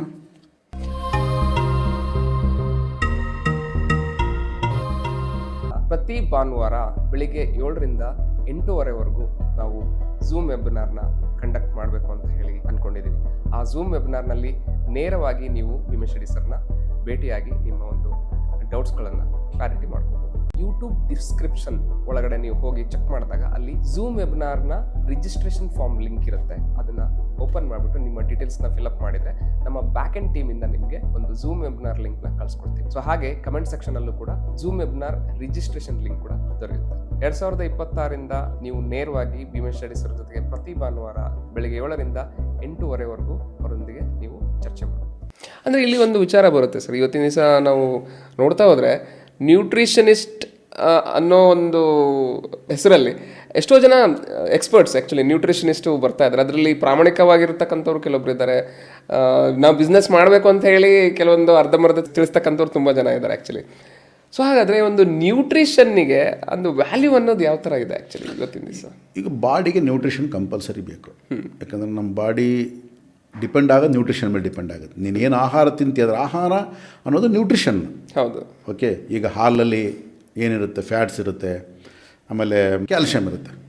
ಸೊ ಈ ಥರ ಅಂದರೆ ಅದರಲ್ಲಿ ಇನ್ನೂ ಬೇರೆ ಬೇರೆ ಬೇರೆ ನಾವು ನೋಡ್ಬೋದು. ಈ ಥರ ಒಂದು ಹಣ್ಣುಗಳಲ್ಲಿ ಒಂದಿರುತ್ತೆ, ತರಕಾರಿಲಿ ಒಂದಿರುತ್ತೆ, ಒಂದೊಂದು ನ್ಯೂಟ್ರಿಷನ್ಸ್ ಎಲ್ಲವನ್ನು ನಮ್ಮ ಬಾಡಿ ಬೇಕು. ಓಕೆ, ವೈಟಮಿನ್ ಬಿ ಬೇಕು, ಸಿ ಬೇಕು, K1 ಬೇಕು, K2 ಬೇಕು, K6 ಬೇಕು, ಈ ಥರ 108 ವೆರೈಟೀಸ್ ಆಫ್ ಬಾಡಿ ಅದು ಬೇಕು. ಆದ ಕಾರಣ ನಮ್ಮ ಹಿರಿಯರು ಏನು ಮಾಡ್ತಾಯಿದ್ರು, ಎಲ್ಲ ರೀತಿಯಾಗಿರ್ತಕ್ಕಂಥ ಆಹಾರವನ್ನು ನಮಗೆ ಅಭ್ಯಾಸ ಮಾಡಿದ್ರು. ಬಟ್ ಅದೆಲ್ಲ ಹೋಯ್ತು. ಇವಾಗ ಏನಾಗಿದೆ, ನಾವು ನ್ಯೂಟ್ರಿಷನ್ನ ನಾವು ಹೊರಗಡೆಯಿಂದ ತಗೊಳ್ಳೇಬೇಕು. ಯಾಕಂದರೆ ನಮ್ಮ ಆಹಾರದಲ್ಲಿ ನ್ಯೂಟ್ರಿಷನ್ ಇಲ್ಲ. ಓಕೆ, ತಗೊಳ್ಳೇಬೇಕು. ನಾವು ತೊಗೊಂಡ್ರೇ ನಾವು ಮುಂದಕ್ಕೆ ಹೋಗೋದು, ಇಲ್ಲಾಂದರೆ ಭಾಳ ಕಷ್ಟ ಆಗುತ್ತೆ. ಅಂದರೆ ಇವತ್ತಿನ ದಿವಸ ಸಪ್ಲಿಮೆಂಟ್ಸಿಗೆಲ್ಲ ಸಪ್ಲಿಮೆಂಟ್ಸ್ ಕಂಪಲ್ಸರಿ. ಸಪ್ಲಿಮೆಂಟ್ಸ್ ಇಂಡಸ್ಟ್ರಿ ವಿಪರೀತ ಬೆಳೀತಾ ಇದೆ. ಆ ಸಪ್ಲಿಮೆಂಟ್ಸು ಕೂಡ ಕೆಮಿಕಲ್ ಬೇಸ್ಡ್ ಇರುತ್ತೆ ಅಂತ ನಮ್ಮ ಭಾರತ ದೇಶದಲ್ಲಿ ಯಾವುದಕ್ಕೂ ಕಂಟ್ರೋಲ್ ಇಲ್ಲ. ಓಕೆ, ಯಾವುದಕ್ಕೂ ಕಂಟ್ರೋಲ್ ಇಲ್ಲ. ಸಪ್ಲಿಮೆಂಟ್ಸ್ನ ಯಾರು ಚೆಕ್ ಮಾಡೋರು, ಅದನ್ನು ಯಾರು ಮೆಜರ್ ಮಾಡೋರು, ನಿಜವಾಗಿ ಇರೋದಂತ ಯಾರು ಸರ್ಟಿಫೈಡ್ ಮಾಡೋರು? ಓಕೆ. ಸೊ ಇವೆಲ್ಲ ಭಾಳ ಕಷ್ಟ, ಭಾಳ ಕಷ್ಟ. ಅದಕ್ಕಾಗಿ ಇವಾಗ ನಾನು ನಮ್ಮ ತೋಟದಲ್ಲಿ ಒಂದು 5 ಎಕರೆ ಸಪ್ರೇಟಾಗಿ ಫಾರ್ಮಿಂಗ್ ಮಾಡ್ತಾಯಿದ್ದೀನಿ. ಸೊ ಹಸುಗಳೆಲ್ಲ ಕಟ್ತಾಯಿದ್ದೀನಿ, ಎಲ್ಲ ಮಾಡ್ತಾಯಿದ್ದೀನಿ. ಬಟ್ ಅದನ್ನು ಸ್ವಲ್ಪ ಇನ್ನೊಂದು 2-3 ತಿಂಗಳು ಹೋದ್ಮೇಲೆ ಒಂದು ಸಲ ತೋರಿಸೋಣ. ಅದನ್ನ ನೀವು ಸಹಜ ಕೃಷಿ ಅಂತ ಹೇಳಿ ಕರಿಬೋದಾ? 100%. ನಾನೇನು ಬೇರೆ ಏನು ಬಳಸ್ತಾ ಇಲ್ಲ. ನಾವು ಅಂದರೆ ಅಲ್ಲಿ ಸಿಗ್ತಕ್ಕಂಥ ಏನು ಸೆಗಣಿ ಆಮೇಲೆ ಮೂತ್ರ ಅದನ್ನೇ ಹಾಕ್ತಾಯಿದ್ವಿ. ಸೊ ಸಹಜವಾಗಿರ್ತಕ್ಕಂಥದ್ದನ್ನು ಬೆಳೆಸ್ತಾ ಇದ್ದೀವಿ. ಸೊ ಅದನ್ನು ಈಗಾಗಲೇ ನಮ್ಮಲ್ಲಿ ಸಿಗ್ತಕ್ಕಂಥ ಹಣ್ಣುಗಳನ್ನು ನಾವು ಯಾರೂ ಮಾರಾಟ ಮಾಡ್ತಾ ಇಲ್ಲ ಇವತ್ತಿಗೂ. ಯಾರು ಬಂದ್ರೂ ಅವ್ರಿಗೆ ಕೊಟ್ಕೊಂಡು ಹೋಗ್ತಾ ಇದ್ದೀವಿ. ಮಾವಿನ ಹಣ್ಣು ಅದು ನಮ್ಮ ತೋಟದಲ್ಲಿ ಏನೇನು ಹಣ್ಣುಗಳು ಬರುತ್ತೆ ನಾವು ಯಾವತ್ತು ಇವತ್ತಿನವರೆಗೂ ಮಾರಾಟ ಮಾಡಿಲ್ಲ, ಗೊತ್ತಲ್ಲ ನಿನಗೆ. ಸೊ ಆ ರೀತಿಯಾಗಿ ಸಹಜವಾಗಿ ಇರ್ತಕ್ಕಂಥದ್ದನ್ನು ನಾವು ತಿನ್ನೋದಲ್ಲದೆ ಬೇರೆಯವ್ರಿಗೂ ಕೂಡ ಅದನ್ನು ಇಂಟ್ರೊಡ್ಯೂಸ್ ಮಾಡೋಣ ಅಂತ ನನ್ನ ಉದ್ದೇಶ. ಯಾಕಂದರೆ ನಾನು ಒಂದು ಫಾರ್ಮಿಂಗ್ ಇದರಿಂದ ಬಂದಿರತಕ್ಕಂಥವನಾದ್ದರಿಂದ ನನಗೆ ಯಾವತ್ತೂ ಅದ್ರ ಮೇಲೇ ಒಂಥರ ಒಲವು ಜಾಸ್ತಿ. ಸೊ ಇವಾಗ ಅದನ್ನು ಮಾಡ್ತಾಯಿದ್ದೀನಿ. ಇನ್ನೊಂದು 2-3 ತಿಂಗಳಲ್ಲಿ ಒಂದ್ಸಲ ಶೂಟ್ ಮಾಡೋಣ, ಅದನ್ನು ಕೂಡ ತೋರಿಸೋಣ ಯಾವ ರೀತಿ ಮಾಡ್ತಾಯಿದ್ದೀವಿ, ಏನು ಮಾಡ್ತಾಯಿದ್ದೀವಿ. ಈಗೆಲ್ಲ ಆಗಲೇ ಸ್ಟಾರ್ಟ್ ಆಗಿದೆ. ಸೊ ನಮಗೆ ಆಹಾರದಿಂದ ಆಧ್ಯಾತ್ಮಿಕತೆ ಬರೋದಿಲ್ಲ ಅನ್ನೋದು ಫಿಕ್ಸ್. ಆಧ್ಯಾತ್ಮಿಕತೆಯಿಂದ ಆಹಾರ ಬದಲಾವಣೆ ಆಗುತ್ತೆ ವಿನಃ ಆಹಾರದಿಂದ ಆಧ್ಯಾತ್ಮಿಕತೆ ಬದಲಾವಣೆ ಆಗಲ್ಲ. ಇದು ಫಿಕ್ಸ್. ನಾನು ಲಾಸ್ಟಲ್ಲಿ ಅದನ್ನೇ ಮಾತಾಡಿದ್ದು. ಆಧ್ಯಾತ್ಮಿಕತೆಗೂ ಆಹಾರಕ್ಕೂ ಸಂಬಂಧ ಇಲ್ಲ ಅಂದ್ರೆ ಅರ್ಥ ಏನು? ನೀನು ಆಹಾರವನ್ನು ಬದಲು ಮಾಡೋದ್ರಿಂದ ಆಧ್ಯಾತ್ಮಿಕತೆ ಬದಲಾಗಲ್ಲ ನಿನ್ನಲ್ಲಿ.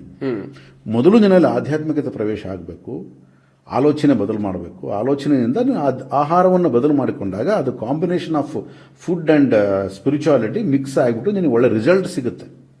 ಬಿಟ್ಟರೆ ನೀನು ಬರೀ ಒಂದು ಆಹಾರ ಬದಲಾವಣೆ ಮಾಡಿಕೊಂಡೆ, ಯಾಕಂದರೆ ಇವತ್ತು ಸಿಗ್ತಕ್ಕಂಥ ಆಹಾರದಲ್ಲಿ ಏನು ಬದಲಾವಣೆ ಮಾಡಿಕೊಂಡ್ರು ಹಿಂಗಿದೆ ಪರಿಸ್ಥಿತಿ ಅಂತ ಹೇಳಿದ್ದು. ಸೊ ಅಲ್ಲಿ ವೆಜ್ ಆಗಲಿ ನಾನ್ ವೆಜ್ ಆಗಲಿ ಎಲ್ಲ ಕೆಮಿಕಲ್ ಬೇಸ್ಡೇ ಇರುತ್ತೆ ಅನಿಸುತ್ತೆ. ಅಲ್ಲ, ನಾನ್ ವೆಜ್ಜು ಅಂತಂದರೆ ಮತ್ತೆ ಹಿಂಸೆ ಅಂತ ನಾವು ನೋಡಬೇಕಾಗುತ್ತೆ. ಅಟ್ಲೀಸ್ಟ್ ವೆಜ್ಜಲ್ಲಿ ಅದಿರಲ್ಲ. ಬಟ್ ನಾವು ಅದರಿಂದ ಆಧ್ಯಾತ್ಮಿಕತೆಯ ಒಂದು ಇದು ಪುರೋಗತಿ ಆಗಲ್ಲ. ಅಂದರೆ ಆಹಾರಕ್ಕೂ ಒಂದು ಆಧ್ಯಾತ್ಮಿಕತೆಯ ಒಂದು ಬೆಳವಣಿಗೆಗೂ ಯಾವುದೇ ಒಂದು ಸಂಬಂಧ ಇಲ್ಲ ಅಂತ ಹೇಳಿ ಇಲ್ಲ. ಸೊ ಇದು ಹೋಯ್ತು. ಅಂದರೆ ಅಗ್ರಿಕಲ್ಚರ್ ಅನ್ನೋ ಒಂದು ಇದು ಕಾನ್ಸೆಪ್ಟನ್ನ ಬೇಕು ಅಂತ ಡೆಸ್ಟ್ರಾಯ್ ಮಾಡಿದರು ನಮ್ಮ ಇಂಡಿಯಾದಲ್ಲಿ.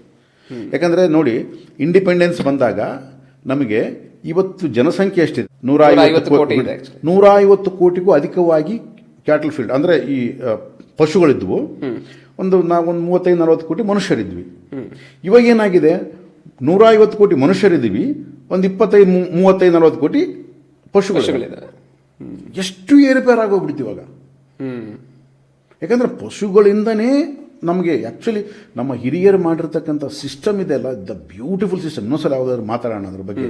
ಯಾಕಂದರೆ ಸಪ್ರೇಟಾಗಿ ನಾವು ಅದನ್ನು ಯಾವ ರೀತಿ ಹೆಂಗಿತ್ತು, ಯಾವ ರೀತಿ ಮಾಡ್ತಾ ಇದ್ರು ಅದ್ರ ಬಗ್ಗೆ ಮಾತಾಡೋಣ. ಯಾಕಂದರೆ ಇವತ್ತು ಅದರ ಕುರಿತಾಗಿ ವೆಸ್ಟರ್ನ್ ಕಂಟ್ರೀಸ್ನವರು ಸ್ಟಡಿ ಮಾಡ್ತಾ ಇದ್ದಾರೆ. ಯಾವ ರೀತಿ ಇತ್ತು ನಮ್ಮ ಇಂಡಿಯಾದಲ್ಲಿ ಒಂದು ವ್ಯವಸಾಯ ಪದ್ಧತಿ ಹೆಂಗಿತ್ತು. ಯಾಕಂದರೆ ಈಗೆಲ್ಲ ಡಿವೈಡ್ ಮಾಡಿಬಿಟ್ರೆ ಅದನ್ನೆಲ್ಲ. ಓಕೆ, ಅನಿಮಲ್ ಹಸ್ಬೆಂಡ್ರಿ ಡಿವೈಡ್ ಮಾಡಿದರು, ಆಮೇಲೆ ಹಾರ್ಟಿಕಲ್ಚರ್ ಡಿವೈಡ್ ಮಾಡಿದರು, ಆಮೇಲೆ ಯಾವುದ್ಯಾವುದೋ ಕಲ್ಚರ್ಸ್ ಎಲ್ಲ ತಂದುಬಿಟ್ರದ್ರಲ್ಲಿ. ನಮಗೆಲ್ಲ ಮೊದಲೆಲ್ಲ ಯೂನಿಫೈಡ್ ಆಗಿತ್ತು, ಬೇರೆ ಬೇರೆ ಇರಲಿಲ್ಲ. ಓಕೆ, ಟೋಟಲ್ ಒಂದೇ ಇತ್ತು ಎಲ್ಲವೂ. ಒಂದೇ ಮನೆಯಲ್ಲಿ ಕುರಿ ಸಾಕ್ತಾಯಿದ್ರು, ಕೋಳಿ ಸಾಕ್ತಾಯಿದ್ರು, ಪಶುಗಳು ಸಾಕ್ತಾಯಿದ್ರು. ಹಾರ್ಟಿಕಲ್ಚರ್ ಅಂದರೆ ಅದೆಲ್ಲ ತೋಟ ಇತ್ತು. ಎಲ್ಲವೂ ಒಂದು ಫ್ಯಾಮಿಲಿಯಲ್ಲಿ ಎಲ್ಲ ಇರ್ತಾ ಇತ್ತು. It's unified. ಓಕೆ. ಹಾಂ, ಈಗ ಕಣ್ಣಿನ ಡಾಕ್ಟರ್ ಬೇರೆ, ಕಿವಿ ಡಾಕ್ಟರ್ ಬೇರೆ, ಈ ಗಂಟಲು ಡಾಕ್ಟರ್ ಬೇರೆ ಯಾವ ರೀತಿ ಆಗಿದ್ದಾರೆ, ಆ ರೀತಿಯಾಗಿ ಸಪ್ರೇಟ್ ಬಿಸ್ನೆಸ್ ಬೇಕಲ್ಲ, ಆ ಥರ ಸಪ್ರೇಟ್ ಮಾಡ್ತಾ ಇದ್ದಾರೆ. ಎಲ್ಲ ಕ್ವಿಕ್ ಆಗಿ ಜನರೇಟ್ ಆಗಬೇಕು ಮಾಡೋದಕ್ಕೆ. ಸೊ ಹಾಗಾಗಿ ನಾವು ಅದನ್ನು ಸಪ್ರೇಟಾಗಿ ಒಂದ್ಸಲ ಮಾಡೋಣ. ತುಂಬ ಇಂಪಾರ್ಟೆಂಟ್ ಸಬ್ಜೆಕ್ಟು, ನನಗೆ ಕೂಡ ಭಾಳ ಇಷ್ಟವಾದ ಸಬ್ಜೆಕ್ಟ್. ನನಗೆ ಅಗ್ರಿಕಲ್ಚರ್ ಅನ್ನೋದ್ರೆ ನನಗೆ ಅಷ್ಟು ಪ್ರಾಣ, ನನಗೆ ತುಂಬ ಇಷ್ಟ ಅಗ್ರಿಕಲ್ಚರ್ ಅಂತಂದರೆ. ಸೊ ಏನೋ ನನಗೊಂದು ಭೂತಾಯಿದ ಬಗ್ಗೆ ನನಗೆ ಭಾಳಷ್ಟು ಒಂದು ಪ್ರೇಮ. ಅದಕ್ಕೋಸ್ಕರ ಅವಳ ಬಗ್ಗೆ ಎಷ್ಟು ಮಾತಾಡಿದ್ರೂ ಕಡಿಮೆನೆ. ಸೊ ಅದನ್ನು ನಾವು ಸಪ್ರೇಟಾಗಿ ಒಂದು ಮಾಡೋಣ. ಈಗ ಆಧ್ಯಾತ್ಮಿಕತೆಗೆ ಆಹಾರದ ಒಂದು ಅವಶ್ಯಕತೆ ಎಷ್ಟು ಇಂಪಾರ್ಟೆಂಟು ಅಂತ ಕೇಳಿದಾಗ ಖಂಡಿತವಾಗ್ಲೂ ಇದೆ, ಇಲ್ಲಂತ ನಾವು ತೆಗೆದುಬಿಸಾಕಕ್ಕೆ ಬರಲ್ಲ. ಆದರೆ ಆಲೋಚನೆ ಬದಲಾಗದೆ ಆಹಾರ ಮಾತ್ರ ಬದಲಾದರೆ ಆಧ್ಯಾತ್ಮಿಕತೆಗೆ ಸಪೋರ್ಟ್ ಆಗಲ್ಲ. ಆಧ್ಯಾತ್ಮಿಕತೆಯ ಒಂದು ಹಾದಿಯಲ್ಲಿ ನೀನು ಹೋಗಬೇಕು ಅಂದರೆ ಫಸ್ಟ್ ನೀನು ಬದಲಾಗಬೇಕಾಗಿರೋದು ಆಲೋಚನೆ ಬದಲಾಗಬೇಕು. ಆಲೋಚನೆ ಬದಲಾಗದೆ ನೀನು ಎಷ್ಟೇ ಧ್ಯಾನ ಮಾಡು, ನೀನು ಎಷ್ಟೇ ಒಂದು ಸ್ಪಿರಿಚುವಲ್ ಕ್ಲಾಸಸ್ನ ಕೇಳು, ಏನೇ ಮಾಡು, ನಿನ್ನ ಆಲೋಚನೆ ಬದಲಾಗೋವರೆಗೂ ಕೂಡ ಏನಾಗಲ್ಲ. ನಾನು ಸುಮಾರು ಜನಗಳು ನೋಡ್ತಾ ಇರ್ತೀನಿ ನಾನು. ಯಾಕಂದರೆ ನನಗೆ ಸುಮಾರು 25-30 ವರ್ಷಗಳಿಂದ ಈ ಆಧ್ಯಾತ್ಮಿಕತೆಯ ಒಂದು ಫೀಲ್ಡ್ ನನಗೆ ಟಚ್ ಇರೋದ್ರಿಂದ ಅವರು ಎಷ್ಟು ಚೆನ್ನಾಗಿ ಕೂತ್ಕೊಂಡು ಮಾತಾಡ್ತಾರೆ ಅಂತಂದ್ರೆ ಅಷ್ಟು ಚೆನ್ನಾಗಿ ಮಾತಾಡೋದು. ಅವ್ರನ್ನ ಕೇಳ್ಬಿಟ್ರೆ ಏನು ಮಹಾನ್ ವ್ಯಕ್ತಿ ಮಾತಾಡ್ದಂಗೆ ಮಾತಾಡ್ತಾರಪ್ಪ ಅಂತ. ಮತ್ತು ಹೊರಗೆ ಬಂದ ಮೇಲೆ ಅವ್ನು ಮಾಡೋ ಕೆಲಸಕ್ಕೂ, ಅವನಿಗೂ, ಅವನ ಆಲೋಚನೆಗೂ, ಅವನ ಜೀವನದ ವಿಧಾನಕ್ಕೂ ನೋಡಿಬಿಟ್ರೆ ನಾನು ಇವ್ರನ್ನ ಕೇಳಿದ್ದು ಅಂತ ಅನ್ಸುತ್ತೆ. ಯಾಕೆ ಅಂತಂದರೆ ಆಲೋಚನೆ ಬದಲಾಗಿಲ್ಲ. ಅವನು ಕೇವಲ ಮಾತುಗಳನ್ನು ಯಾಕೆ ಕಲ್ತ್ಕೊಂಡಿದ್ದಾನೆ ಅಂತಂದರೆ ತನ್ನ ಒಂದು ಫೀಲ್ಡ್ಗೋಸ್ಕರ ಬೆಳೆ ಬೇಯಿಸ್ಕೋಬೇಕು, ತಾನು ಜೀವನ ಮಾಡಬೇಕು, ದುಡ್ಡು ಸಂಪಾದನೆ ಮಾಡಬೇಕು, ತಾನು ಅದೊಂದು ಕಮರ್ಷಿಯಲ್ ಒಂದು ಇದಕ್ಕೋಸ್ಕರ ಚೆನ್ನಾಗಿ ಮಾತು ಕಲ್ತ್ಕೊಂಡಿದ್ದಾನೆ. ಬಟ್ ಮಾತು ಕಲ್ತ್ಕೊಂಡು ಮಾತ್ರಕ್ಕೆ ಆಧ್ಯಾತ್ಮಿಕತೆ ಇಲ್ಲ. ಎಷ್ಟು ಜನಗಳನ್ನು ನೋಡ್ತಾ ಇದ್ದೀನಿ ನಾನು. ಅದೇ ಸೇಮ್ ಥಾಟ್ ನಾನು 25-30 ವರ್ಷದ ಕೆಳಗೆ ಅವ್ರಿಗೇನು ಆಲೋಚನೆ ಇತ್ತು, ಅವ್ರು ಯಾವ ರೀತಿ ಇದ್ದರು, ಇವತ್ತು ಹಂಗೆ ಇದ್ದಾರೆ. ಕೆಲವ್ರು ನೋಡ್ತೀನಿ ಬರೀ 3-4 ವರ್ಷ ಕೆಳಗೆ ನೋಡಿದ್ದಕ್ಕೂ ಇವತ್ತು ನೋಡಿದ್ದಕ್ಕೂ ಮಹಾತ್ಮರಾಗಿ ಚೇಂಜ್ ಆಗಿಬಿಟ್ಟಿದ್ದಾರೆ. ಅವರ ಆಲೋಚನೆ ವಿಧಾನ ಏನು, ಅವ್ರ ಮಾತುಗಳೇನು, ಅವ್ರ ಹತ್ರ ಕುತ್ಕೋಬೇಕು ಅಂತ ಅನಿಸುತ್ತೆ, ಅವ್ರ ಹತ್ರ ಮಾತಾಡಬೇಕು ಅಂತ ಅನಿಸುತ್ತೆ. ಬಿಟ್ಟು ಹೋಗಿ ಮನಸ್ಸಾಗಲ್ಲ, ಅಷ್ಟು ಖುಷಿ ಆಗುತ್ತೆ.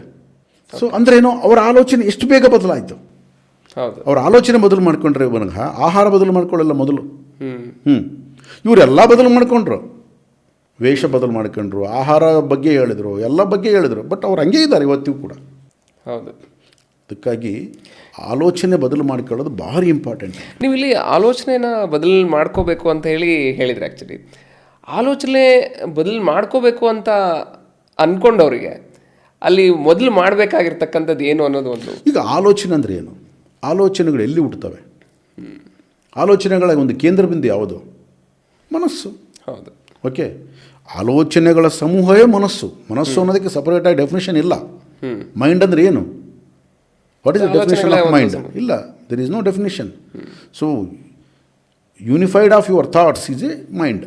ಅಂದರೆ ಎಲ್ಲ ಒಂದು ಆಲೋಚನೆಗಳ ಒಂದು ಸಮೂಹವೇ ಮೈಂಡ್. ಓಕೆ, ಸೊ ಆ ಆಲೋಚನೆಗಳನ್ನು ನೀನು ಬದಲಿಸಿದಾಗ ನಿನ್ನ ಮನಸ್ಸು ಬದಲಾಗುತ್ತೆ. ಅದಕ್ಕೆ ಹೇಳ್ತಿರೋದು ದೃಷ್ಟಿ ಬದಲಾದರೆ ಸೃಷ್ಟಿ ಬದಲಾದೀತು ಅಂತ. ದೃಷ್ಟಿ ಅಂದ್ರೆ ಏನು? ಆಲೋಚನೆ. ಆಲೋಚನೆ ಬದಲಾಗಬೇಕು. ಇವತ್ತು ಅದೇ ಸಸ್ಯಾಹಾರ ತಿನ್ನೋರೆಲ್ಲ ಒಳ್ಳೆಯವರು, ಅದು ಸಾತ್ವಿಕ ಆಹಾರ. ಅದೇ ಒಂದು ಕೊಟ್ಬಿಟ್ಟೆ, ಸಾತ್ವಿಕ, ರಾಜಸಿಕ, ತಾಮಸಿಕ ಅಂತ ಕೊಟ್ಬಿಟ್ಟಿದ್ದಾರೆ. ಸೊ ಅವು ಗುಣಗಳವು. ತಮಸ್ ಗುಣ, ರಜಸ್ ಗುಣ, ಸತ್ವಗುಣ, 3 ಇದ್ದಾವೆ. ಈಗ ಅವನು ಆ ಗುಣಗಳಲ್ಲೇ ಹುಟ್ಟಿದವನು. ಯಾಕಂದರೆ ಎಲ್ಲರೂ ಹುಟ್ಟಿನಿಂದ ಯಾವುದೋ ಒಂದು ಗುಣವನ್ನು ತಗೊಂಡೇ ಹುಡ್ತೀವಿ. ಸೊ ಯಾವುದೋ ಒಂದು ಗುಣಗಳಿಂದ ಹುಡ್ತದೆ. ಅದಕ್ಕೋಸ್ಕರ ಚಾತುರ್ವರ್ಣಮಯ ಸೃಷ್ಟಮ್ ಅಂತ ಹೇಳಿದ ಅಂತ ಒಂದು ಶ್ರೀಕೃಷ್ಣ ಗುಣಗಳನ್ನು ಅನುಗುಣವಾಗಿ ಹುಡ್ತಾನೆ ಮನುಷ್ಯ. ಯಾವುದೇ ಒಬ್ಬ ಮನುಷ್ಯ ಹುಟ್ಟಿದಾಗ ಅವನು ಸಾತ್ವಿಕವಾಗಿ ಹುಟ್ಟಿರ್ತಾನೆ, ಅವನು ತಾಮಸಿಕ ಗುಣದಲ್ಲಿ ಹುಡ್ತಾನೆ, ರಾಜಸಿಕ ಗುಣದಲ್ಲಿ ಹುಡ್ತಾನೆ. ನಾವು ಎಕ್ಸಾಂಪಲ್ ತಗೊಂಡಾಗ ಈಗ ವಾಲ್ಮೀಕಿ ಮಹರ್ಷಿಗಳನ್ನು ತಗೊಂಡಾಗ ಹುಟ್ಟುವವರು ರತ್ನಾಕರ, ತಾಮಸ ಗುಣದಲ್ಲಿ ಹುಟ್ಟಿದ್ರು ಅವರು. ತಾಮಸ ಗುಣದಲ್ಲಿ ಹುಟ್ಟಿದಂಥ ರತ್ನಾಕರ ಸಾತ್ವಿಕನಾಗಿ ಬದಲಾದ. 3 ಗುಣಗಳನ್ನು ಇಟ್ಟುಕೊಂಡೇ ಹುಡ್ತಾನೆ ಮನುಷ್ಯ, ಪ್ರತಿ ಮನುಷ್ಯ ಹುಟ್ಟೋದು. ಸೊ ಆಹಾರದಿಂದ ಗುಣ ಬದಲಾಗಲ್ಲ, ಗುಣ ಬದಲು ಮಾಡಿಕೊಂಡ ನಂತರ ಆಹಾರ ಸಪೋರ್ಟ್ ಆಗುತ್ತೆ. ಈಗ ವೆಜಿಟೇರಿಯನ್ ನೀನು ತಾಮಸ ಗುಣದ ಇರ್ತಕ್ಕಂಥ ಮನುಷ್ಯನಿಗೆ ನೀನು ವೆಜಿಟೇರಿಯನ್ ಆಹಾರ ಕೊಟ್ಟರು ಅವನು ತಾಮಸ ಗುಣ ಇರುತ್ತೆ ಅವನಿಗೆ. ಓಕೆ, ನೀನು ಸಾತ್ವಿಕ ಗುಣದವನಿಗೆ ನೀನು ನಾನ್ ವೆಜಿಟೇರಿಯನ್ ಆಹಾರ ಕೊಟ್ಟರು ಸಾತ್ವಿಕ ಗುಣದಲ್ಲೇ ಇರ್ತಾನವನು. ಸಾತ್ವಿಕ ಗುಣ ಹೆಂಗೆ ಬದಲಾಗುತ್ತೆ? ತಾಮಸ ಗುಣದಲ್ಲಿರ್ತಕ್ಕಂಥವನು ತನ್ನ ಒಂದು ಆಲೋಚನೆಗಳನ್ನು ಬದಲಿಸಿಕೊಂಡು ಅವನು ಸಾತ್ವಿಕನಾದಾಗ ನಿನಗೆ ಆಹಾರ ಸಪೋರ್ಟ್ ಆಗುತ್ತೆ. ಆಹಾರ ಒಂದು 10% ಕಂಪಲ್ಸರಿ, 10% ನಮ್ಮಲ್ಲಿ ಬದಲಾವಣೆ ತರುತ್ತೆ, ಎಫೆಕ್ಟ್ ಆಗುತ್ತೆ. 90% ಯಾವುದು? ಆಲೋಚನೆ. 90% ಇರ್ತಕ್ಕಂಥ ಆಲೋಚನೆಯನ್ನು ಏನೂ ಬದಲು ಮಾಡಿಕೊಳ್ಳದೆ ಕೇವಲ 10% ಬದಲು ಮಾಡ್ತಕ್ಕಂಥ ಆಹಾರವನ್ನು ಬದಲು ಮಾಡೋದ್ರಿಂದ ನೀನು ಆಧ್ಯಾತ್ಮಿಕ ಒಂದು ಇದರಲ್ಲಿ ಏಳಿಗೆಯನ್ನು ಹೆಂಗೆ ಪಡಿತೀಯ ನೀನು? ಸೊ ಹಾಗಾಗಿ ಇಲ್ಲಿ ನಾವು ಆಹಾರ ಬದಲಾವಣೆ ಮಾಡ್ಕೊಳ್ಳೋದ್ರಿಂದ ನಮ್ಮ ಒಂದು ಆಲೋಚನೆಗಳು ಬದಲಾವಣೆ ಆಗುತ್ತೆ ಅಂತ ಹೇಳಿ ಏನೂ ಇಲ್ಲ. ಆ್ಯಕ್ಚುಲಿ ಆಲೋಚನೆಗಳು ಬದಲಾವಣೆ ಆದರೆ ನಮ್ಮ ಆಧ್ಯಾತ್ಮಿಕತೆಗೂ ಒಂದು ಸಹಕಾರಿ ಆಗುತ್ತೆ, ಮತ್ತು ಅಲ್ಲಿ ನಮ್ಮ ಆಲೋಚನೆಗಳು ಕೂಡ ಬದಲಾಗ್ತವೆ ಅಂತ ಹೇಳ್ತೀವಿ. ಅಲ್ಲ, ಆಹಾರ ಪಕ್ಕಕ್ಕೆ ಇಡಿ ಸ್ವಲ್ಪ. ಆಲೋಚನೆ ಬದಲು ಮಾಡಿಕೊಂಡ್ರೆ ಮೊದಲನೇದ ಇವಾಗ ನೀನು ಆಲೋಚನೆ ಯಾವ ರೀತಿ ಬದಲು ಮಾಡ್ಕೊತೀಯ. ಇವಾಗ ನೀನು ಒಂದು ತಾಮಸಿಕವಾಗಿರ್ತಕ್ಕಂಥ ಒಂದು ಆಲೋಚನೆಯಲ್ಲಿ ಇದೆ. ನಿನ್ನ ಆಲೋಚನೆ ಎಲ್ಲವೂ ಕೂಡ ಒಂದು ಕ್ರೂರತ್ವ ಇದೆ, ನೆಗೆಟಿವಿಟಿ ಜಾಸ್ತಿ ಇದೆ, ಪ್ರಪಂಚವನ್ನು ನೋಡ್ತಕ್ಕಂಥ ರೀತಿ ಚೇಂಜ್ ಇದೆ, ಅಲ್ಲಿ ತಪ್ಪು ಇಲ್ಲಿ ತಪ್ಪು, ಇವನು ಕ್ರೂರ, ಅವನೇನು ಕಡಿಮೆ, ಅವನಂಗೆ ಹಿಂಸೆ, ಈ ಥರ ನಿನ್ನ ಆಲೋಚನೆ ಇದೆ ಇವಾಗ. ಓಕೆ, ಈ ಥರ ಇರ್ತಕ್ಕಂಥ ಆಲೋಚನೆ ಇದ್ದಂಥ ನಿನಗೆ ನಾನು ನಿನಗೆ ಧ್ಯಾನ ಹೇಳಿಕೊಟ್ಟೆ ಅಂತ ಅಂದ್ಕೊ, ನಾನು ನಿನಗೆ ಒಂದು ಶಾಕಾಹಾರ ಜೀವನ ವಿಧಾನವನ್ನು ಹೇಳಿಕೊಟ್ಟೆ ಅಂತ ಅಂದ್ಕೊ. ಓಕೆ, ನೀನು ಚೇಂಜ್ ಆಗೋದಕ್ಕೆ ಭಾಳಷ್ಟು ಟೈಮ್ ತೊಗೊಳುತ್ತೆ. ನೀನು ಮತ್ತೆ ಅದು ಬದಲಾಗಿ ಯಾಕಂದರೆ ಅದನ್ನು ನೀನೇ ಅಂದ್ಕೋಬೇಕು, ನಾನು ಚೇಂಜ್ ಆಗಬೇಕು, ಇದೆಲ್ಲದರಿಂದ ಮುಕ್ತನಾಗಬೇಕು, ನಾನು ಬದಲಾಗಬೇಕು ಅಂತ ನೀನು ಅಂದುಕೊಂಡಾಗ ಮಾತ್ರ ಬದಲಾಗೋದಕ್ಕೆ ಸಾಧ್ಯ. ನಾನು ನಿನಗೆ ಎಂಥದೇ ಆಹಾರ ಕೊಟ್ಟರು, ಏನೇ ಧ್ಯಾನ ಮಾಡಿಸಿದ್ರು ಕೂಡ ನಿನಗೆ ಆ ಆಲೋಚನೆ ಇಲ್ಲ ಅಂದರೆ ನೀನು ಬದಲಾಗಕ್ಕೆ ಸಾಧ್ಯನೇ ಇಲ್ಲ. ಇಲ್ಲಿ ನಾನು ಅಂದ್ಕೊಳ್ಳೋದು ಅನ್ನೋ ಒಂದು ಪ್ರಶ್ನೆ ಯಾಕೆ ಬರ್ತಾ ಇದೆ ಅಂತ ಹೇಳಿದ್ರೆ, ನಾವು ತಿಂತಕ್ಕಂಥ ಆಹಾರದಿಂದ ನಮ್ಮ ಒಂದು ಗುಣಗಳು ಚೇಂಜ್ ಆಗುತ್ತೆ ಅಂತ ಹೇಳ್ಬಿಟ್ಟು ಇಷ್ಟು ದಿವಸ ಕೇಳ್ಕೊಂಬಂದ್ವಿ ಆ್ಯಕ್ಚುಲಿ. ಸೊ ನೀ ಮಾಂಸಾಹಾರ ತಿಂತಿದ್ಯಾ ಅಥವಾ ತಾಮಸಿಕ ಗುಣ ಇರತಕ್ಕಂಥ ಆಹಾರ ತಿಂತಾ ಇದೆಯಾ, ಅದಕ್ಕೋಸ್ಕರ ನಿನ್ನ ಒಂದು ಇರುವಿಕೆ, ನಿನ್ನ ಸಂಸ್ಕಾರ, ನೀನು ಮಾಡ್ತಕ್ಕಂಥ ಆಲೋಚನೆ ಎಲ್ಲ ಅದೇ ಥರ ಇದೆ ಅಂತ ಹೇಳಿ ಅಂತ ಇದ್ದಾರೆ ಆ್ಯಕ್ಚುಲಿ. ಬಟ್ ನೀವು ಈಗ ಹೇಳ್ತಾ ಹೋದ್ರಿ, ಅವನಲ್ಲಿ ತುಂಬ ಕ್ರೂರತ್ವ, ಒಂದು ತಾಮಸಿಕ ಗುಣ ಇರ್ತಕ್ಕಂಥವನಿಗೆ ಸೊ ನಾವು ಎಷ್ಟೇ ಸಾತ್ವಿಕ ಆಹಾರ ಕೊಟ್ಟರು, ಎಷ್ಟೇ ಧ್ಯಾನ ಕಲಿಸಿದ್ರು ಕೂಡ ಚೇಂಜ್ ಆಗೋದಕ್ಕೆ ಟೈಮ್ ತಗೊಳುತ್ತೆ ಅಂತ ಹೇಳ್ಬಿಟ್ಟು. ಸೊ ಇಲ್ಲಿ ಯಾವ ಥರ ಒಂದು ಪರಿಸ್ಥಿತಿ ಎಲ್ಲೋ ನಮ್ಮದು ಅಂದರೆ ಈ ಇತ್ತೀಚೆಗೆ ಬಂದಿರತಕ್ಕಂಥ ಒಂದು ವಿಧಾನದಲ್ಲಿ ಇವೆಲ್ಲ ಬದಲಾವಣೆಗಳು. ಯಾಕಂದರೆ ಈ ಸ್ಪಿರಿಚುವಲ್ ಆರ್ಗನೈಸೇಷನ್ಸು ಇವು ಕೂಡ ಒಂಥರ ಮಲ್ಟಿನ್ಯಾಷನಲ್ ಕಂಪನೀಸ್ ಆದಂಗೆ ಆಗ್ಬಿಟ್ಟಿದ್ದಾವೆ.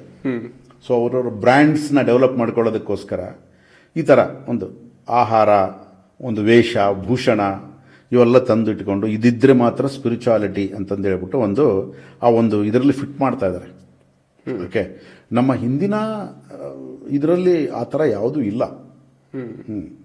ಎಲ್ಲರನ್ನೂ ಸಮಾನವಾಗಿ ನೋಡಿದ್ದಾರೆ, ಯಾರನ್ನೂ ಹೆಚ್ಚು ಕಮ್ಮಿ. ಯಾಕಂದರೆ ಇವತ್ತು ನಾವು ನೋಡ್ತಕ್ಕಂಥ ಪ್ರತಿಯೊಂದು ದೇವರುಗಳು, ನಮ್ದೇನು ದೇವರುಗಳಿದ್ದಾವೆ ಅವು ಯಾವು ಕೂಡ ವೆಜಿಟೇರಿಯನ್ ಗಾಡ್ಸ್ ಅಲ್ಲವು, ಎಲ್ಲರೂ ನಾನ್ ವೆಜ್ ತಿನ್ನೋರ್ತಕ್ಕಂಥವ್ರೆ. ಹಾಗಾಗಿ ಮತ್ತೆ ಅವರು ಇವಾಗ ಶ್ರೀಕೃಷ್ಣ ನಾನ್ ವೆಜ್ ತಿಂದಂಥ ಶ್ರೀಕೃಷ್ಣ ಮತ್ತೆ ಈ ಮಹಾಭಾರತವನ್ನು ನಡೆಸಿದಂಥ ಅವನು, ಇವತ್ತು ಭಗವದ್ಗೀತೆಯನ್ನು ಬೋಧನೆ ಮಾಡಿರ್ತಕ್ಕಂಥವನು, ಮತ್ತೆ ಮಾಡಬಾರ್ದಾಗಿತ್ತು ಹಂಗಾರೆ ಅವನು? ಹೌದಾ? ಶ್ರೀರಾಮಚಂದ್ರ ವೇದ ಏನು ಹೇಳಿದೆ, ವೇದವನ್ನ ಅನುಸರಿಸಿ ನಡೆದಂಥ ಮಹಾನ್ ಪುರುಷ. ಓಕೆ, ಅದಕ್ಕೆ ಅವನನ್ನು ಅನುಸರಿಸಬೇಕು ಅಂತ ಅಂದ್ಬಿಟ್ಟು ವೇದ ಮಾತೆ ಸೀತೆ ಆಗಿ ಬರ್ತಾಳೆ. ಯಾರು ಸೀತೆ? ವೇದ ಮಾತೆ ಅವಳು. ಓಕೆ ಓಕೆ, ಸೊ ಬೇರೆ ಅಲ್ಲ. ಮತ್ತೆ ಅಂತ ಚತುರ್ವೇದಗಳನ್ನ ಅನುಸರಿಸ್ತಕ್ಕಂಥ ಶ್ರೀರಾಮಚಂದ್ರ ಮತ್ತೆ ಮಾಂಸ ತಿಂತ ಇದ್ನಲ್ಲ, ಮತ್ತೆ ಅವನ ಆಲೋಚನೆ. ಅಂದ್ರೆ ಇಲ್ಲಿ ಶ್ರೀರಾಮ ಯಾವ ಸಂದರ್ಭದಲ್ಲಿ ಮಾಂಸ ತಿಂದಿರ್ಬೋದು? ಅಯ್ಯೋ, ಸಂದರ್ಭ ಅಲ್ಲ ಹರೀಶ್, ಅವ್ರು ಕಾಮನ್ನು, ಅವರು ಆಹಾರ ಪದ್ಧತಿ ಕಾಮನ್. ಯಾವತ್ತೂ ಒಂದಿನವಾಗಿ ಶ್ರೀರಾಮ ಮಾಂಸ ತಿನ್ಲಿಲ್ಲ. ಅಲ್ಲ, ಕಾಡಿನಲ್ಲಿ ಇದ್ದಾಗ ಕ್ಷತ್ರಿಯರಪ್ಪ ಅವರು ಕ್ಷತ್ರಿಯರು. ಅರಮನೆಯಲ್ಲಿ ಇದ್ದಾಗ ಕೂಡ ಕ್ಷತ್ರಿಯರಿಗೆ ಮಾಂಸಾಹಾರ ಕಾಮನ್. ಅದು ಎಲ್ಲೂ ಬಿಂಬಿಸಿಲ್ಲ. ಆಮೇಲೆ ಅದ್ರ ಬಗ್ಗೆ ಮಾತಾಡೋದಿಲ್ಲ. ಎಲ್ಲ ಕಡೆ ಅದನ್ನ ಕೆಲವೊಂದು ಮುಚ್ಚಿಟ್ಟಿದ್ದಾರೆ ಅಷ್ಟೇ, ಬಿಟ್ರೆ ನಾನು ಮುಚ್ಚಿಟ್ಟಿದ್ರು ಅಂತ ಕೂಡ ಅನಿಸ್ತಾ ಇಲ್ಲ. ಎಲ್ಲ ಕಡೆ ಹೇಳ್ತಾರೆ. ನಾನು ಓದಿರೋದು ಕೇಳಿರೋದು ನನಗೂ ಗೊತ್ತಿರೋದು, ನಾನೇ ಶ್ರೀರಾಮಚಂದ್ರ ನೋಡಿದ್ದೀನ. ಓಕೆ, ಸೊ ಅದಿದೆ ಸಹಜವಾಗಿ. ಯಾಕಂದ್ರೆ ಕ್ಷತ್ರಿಯ, ಶ್ರೀರಾಮಚಂದ್ರ ಇದು ಕ್ಷತ್ರಿಯ, ಸೀತಾಮಾತಾ ಇದು ಕ್ಷತ್ರಿಯ, ಶ್ರೀಕೃಷ್ಣ ಕ್ಷತ್ರಿಯ. ಅವ್ರು ಮಾಮೂಲಾಗಿ ಅದರ ಅವರ ದೈನಂದಿನ ಅದು ಆಹಾರ ಅನ್ನೋದು ದೈನಂದಿನ ಜೀವನ ಬಿಟ್ಟರೆ ಅದೇನು ಸ್ಪೆಷಲ್ ಆಗಿ ಸಪರೇಟ್ ಆಗಿಲ್ಲ. ಅದಕ್ಕೆ ಎಲ್ಲರೂ ಮಾಂಸ ತಿಂತಾ ಇದ್ರು. ಸೊ ಹಾಗಾಗಿ ನಾವು ಮಾಂಸ ತಿನ್ನೋದನ್ನ ತಪ್ಪು ಅಥವಾ ಅವರು ಆ ಥರ ಇದು ಸಾತ್ವಿಕ ಆಹಾರ ಸಸ್ಯಾಹಾರ ತಿಂದವ್ರು ಮಾತ್ರ ಒಂದು ಈ ಥರ ಅಂತ ಏನೂ ಇಲ್ಲ ಹರೀಶ್. ಅದೆಲ್ಲವೂ ಇತ್ತೀಚೆಗೆ ಎಲ್ಲೋ ಒಂದು ಮಾಡಿರ್ತಕ್ಕಂಥದ್ದು ಬಿಟ್ಟರೆ ಅದೇನಿಲ್ಲ. ಅದು ಆ ಥರ ಅಲ್ಲ. ನೀನು ಆಧ್ಯಾತ್ಮಿಕದಲ್ಲಿ ನಿನ್ನ ಪುರೋಗತಿ ಆಗ್ತಿದ್ದಂಗೆ ನಿನ್ನ ಆಹಾರ ಪದ್ಧತಿ ತಾನಾಗಿ ಬದಲಾಗೋಗ್ಬಿಡುತ್ತೆ. ನೀನು ತಿನ್ನಬೇಕು ಅಂದ್ರೂ ತಿನ್ನಲ್ಲ ನಿನ್ನ ಮಾಂಸನ. ಅರ್ಥ ಆಯ್ತಾ? ನೀನು ತಿನ್ನಬೇಕು ಅಂದ್ರೂ ತಿನ್ನಲ್ಲ. ಆಮೇಲೆ ತಿನ್ನೋದು ಅನ್ನೋದು ಅದು ಸೆಕೆಂಡ್ರಿ ಥರ್ಡ್ ಲೆವೆಲ್ಗೆ ಹೋಗ್ಬಿಡುತ್ತೆ. ಅದು ಬೇಕಿದ್ರೆ ತಿಂತೀಯಾ, ಎಲ್ಲರೂ ಹಂಗೆ ಇರ್ತೀಯ. ಯಾಕಂದ್ರೆ ಎಷ್ಟೆಷ್ಟು ನಾವು ಆಹಾರವನ್ನು ಕಡಿಮೆ ಮಾಡೋದ್ರಿಂದ ಆರೋಗ್ಯ ಹೆಚ್ಚಿಸ್ತದೆ. ಅದಕ್ಕೆ ನಮ್ಮಲ್ಲಿ ಉಪವಾಸಗಳು ಜಾಸ್ತಿ. ಯಾಕೆ ಮಾಡಿದ್ರು?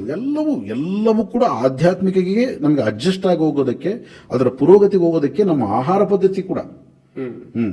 ಈಗ ಮಾಂಸ ತಿಂತಾ ಇದ್ರು ಅಂತ ಅಂದ್ಬಿಟ್ಟು ಇವತ್ತಿನ ರೀತಿ ಬೆಳಿಗ್ಗೆ 3 ಹೊತ್ತು ತಿಂತಾ ಇರಲಿಲ್ಲ ನಮ್ಮ ಭಾರತ ದೇಶದಲ್ಲಿ. ಅದಕ್ಕೂ ಒಂದು ದಿನ ಇಟ್ಕೊಂಡಿದ್ರು. ವಾರದಲ್ಲಿ ಒಂದಿನನೋ ಇಲ್ಲ 15 days ಅಲ್ಲಿ ಒಂದಿನನೋ ಆ ಥರ ಇಟ್ಕೊಂಡಿದ್ರು. ಆ ಥರ ಮಾಂಸಾಹಾರಿಗಳಾಗಿದ್ರು ಕೂಡ ನಿತ್ಯ ಮಾಂಸಾಹಾರಿ ಇರಲಿಲ್ಲ. ಇವಾಗೇನು ಹರೀಶ್, ಇವಾಗ ಬೆಳಿಗ್ಗೆ ಮಧ್ಯಾಹ್ನ ರಾತ್ರಿ 3 ಹೊತ್ತು ತಿಂತಾರೆ. ಇವರು ಬರೀ ಇದಂತಲ್ಲ, ಇವರು ಇನ್ನೂ ರಾಕ್ಷಸರು ಅಂತ ಹೇಳ್ಬೋದು ಇವ್ರನ್ನ. ಆ ಥರ ಅವಾಗಿತ್ತು. ಯಾಕಂದ್ರೆ ನಾನು ಹಳ್ಳಿಯಲ್ಲಿ ಬೆಳೆದವನು, ನಮ್ಮೂರಲ್ಲಿ ನೋಡ್ತಾ ಇದ್ದೆ ನಾನು. ಎಲ್ಲರೂ ಮಾಂಸ ತಿಂತಾ ಇದ್ರು. ಬಟ್ ಎಲ್ಲರಿಗೂ ಒಂದು ಪದ್ಧತಿ ಇತ್ತು. ಇವತ್ತು ತಿನ್ನಬೇಕು, ಇವತ್ತು ತಿನ್ನಬಾರ್ದು, ವಾರದಲ್ಲಿ ಒಂದಿನ. ಅದಕ್ಕೆ ಎಲ್ಲ ಒಂದು ಸಿಸ್ಟಮ್ ಇತ್ತು ಅವಾಗ.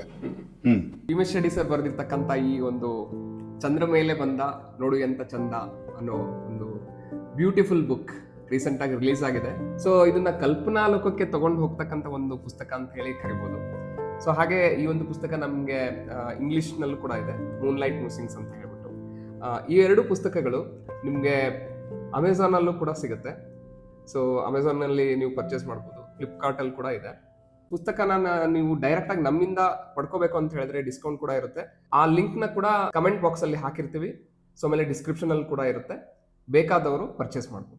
ನೀವು ಇಲ್ಲಿ ಹೇಳ್ತಾ ಹೋದ್ರಿ, ಒಂದು ಆಧ್ಯಾತ್ಮಿಕತೆಯಲ್ಲಿ ನಾವು ಬೆಳವಣಿಗೆ ಕಾಣಬೇಕು ಅಂತ ಹೇಳಿದರೆ ಒಂದು ಆಹಾರದ ಬಿಟ್ಟು ನಾವು ಆಲೋಚನೆಗಳನ್ನು ಬದಲಾವಣೆ ಮಾಡ್ಕೋಬೇಕು ಅಂತ ಹೇಳಿದರೆ, ಆಧ್ಯಾತ್ಮಿಕತೆಯ ಒಂದು ಪುರೋಗತಿ ಎಲ್ಲಿಂದ ಸ್ಟಾರ್ಟ್ ಆಗುತ್ತೆ? ಆ್ಯಕ್ಚುಲಿ ಆಲೋಚನೆಯಿಂದಲೇ ಸ್ಟಾರ್ಟ್ ಆಗುತ್ತೆ.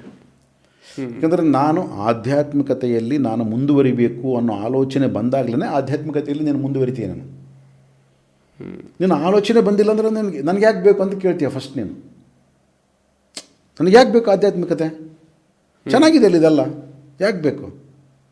ಸೊ ಅದಕ್ಕಾಗಿ ನಿನ್ನ ಆಧ್ಯಾತ್ಮಿಕತೆಯಲ್ಲಿ ಹೋಗೋನಿಗೆ ಎರಡು ದಾರಿಗಳು ಇರ್ತವೆ.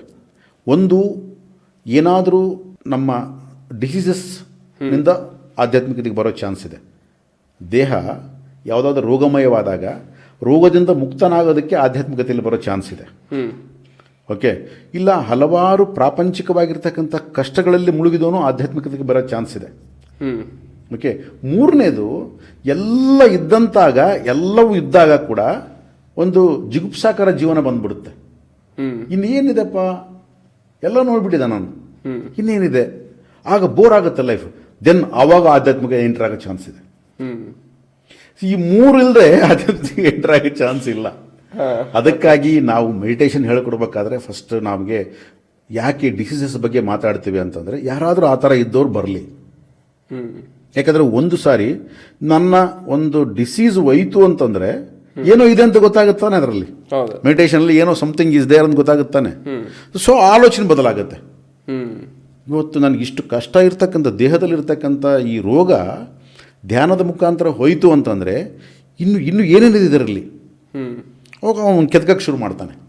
ಯಾಕಂದರೆ ನಿಜವಾದ ಆಲೋಚನೆ ಇದ್ದಂಥವನು. ನೆಕ್ಸ್ಟ್ ಏನು ಮಾಡ್ತಾನೆ, ರೋಗ ಹೋಯ್ತಲ್ಲ ಸರಿ ಅಂದ್ಬಿಟ್ಟು ಅವನ ಕೆಲಸ ಅವ್ನು ಮಾಡ್ಕೊಂತಿರ್ತಾನೆ.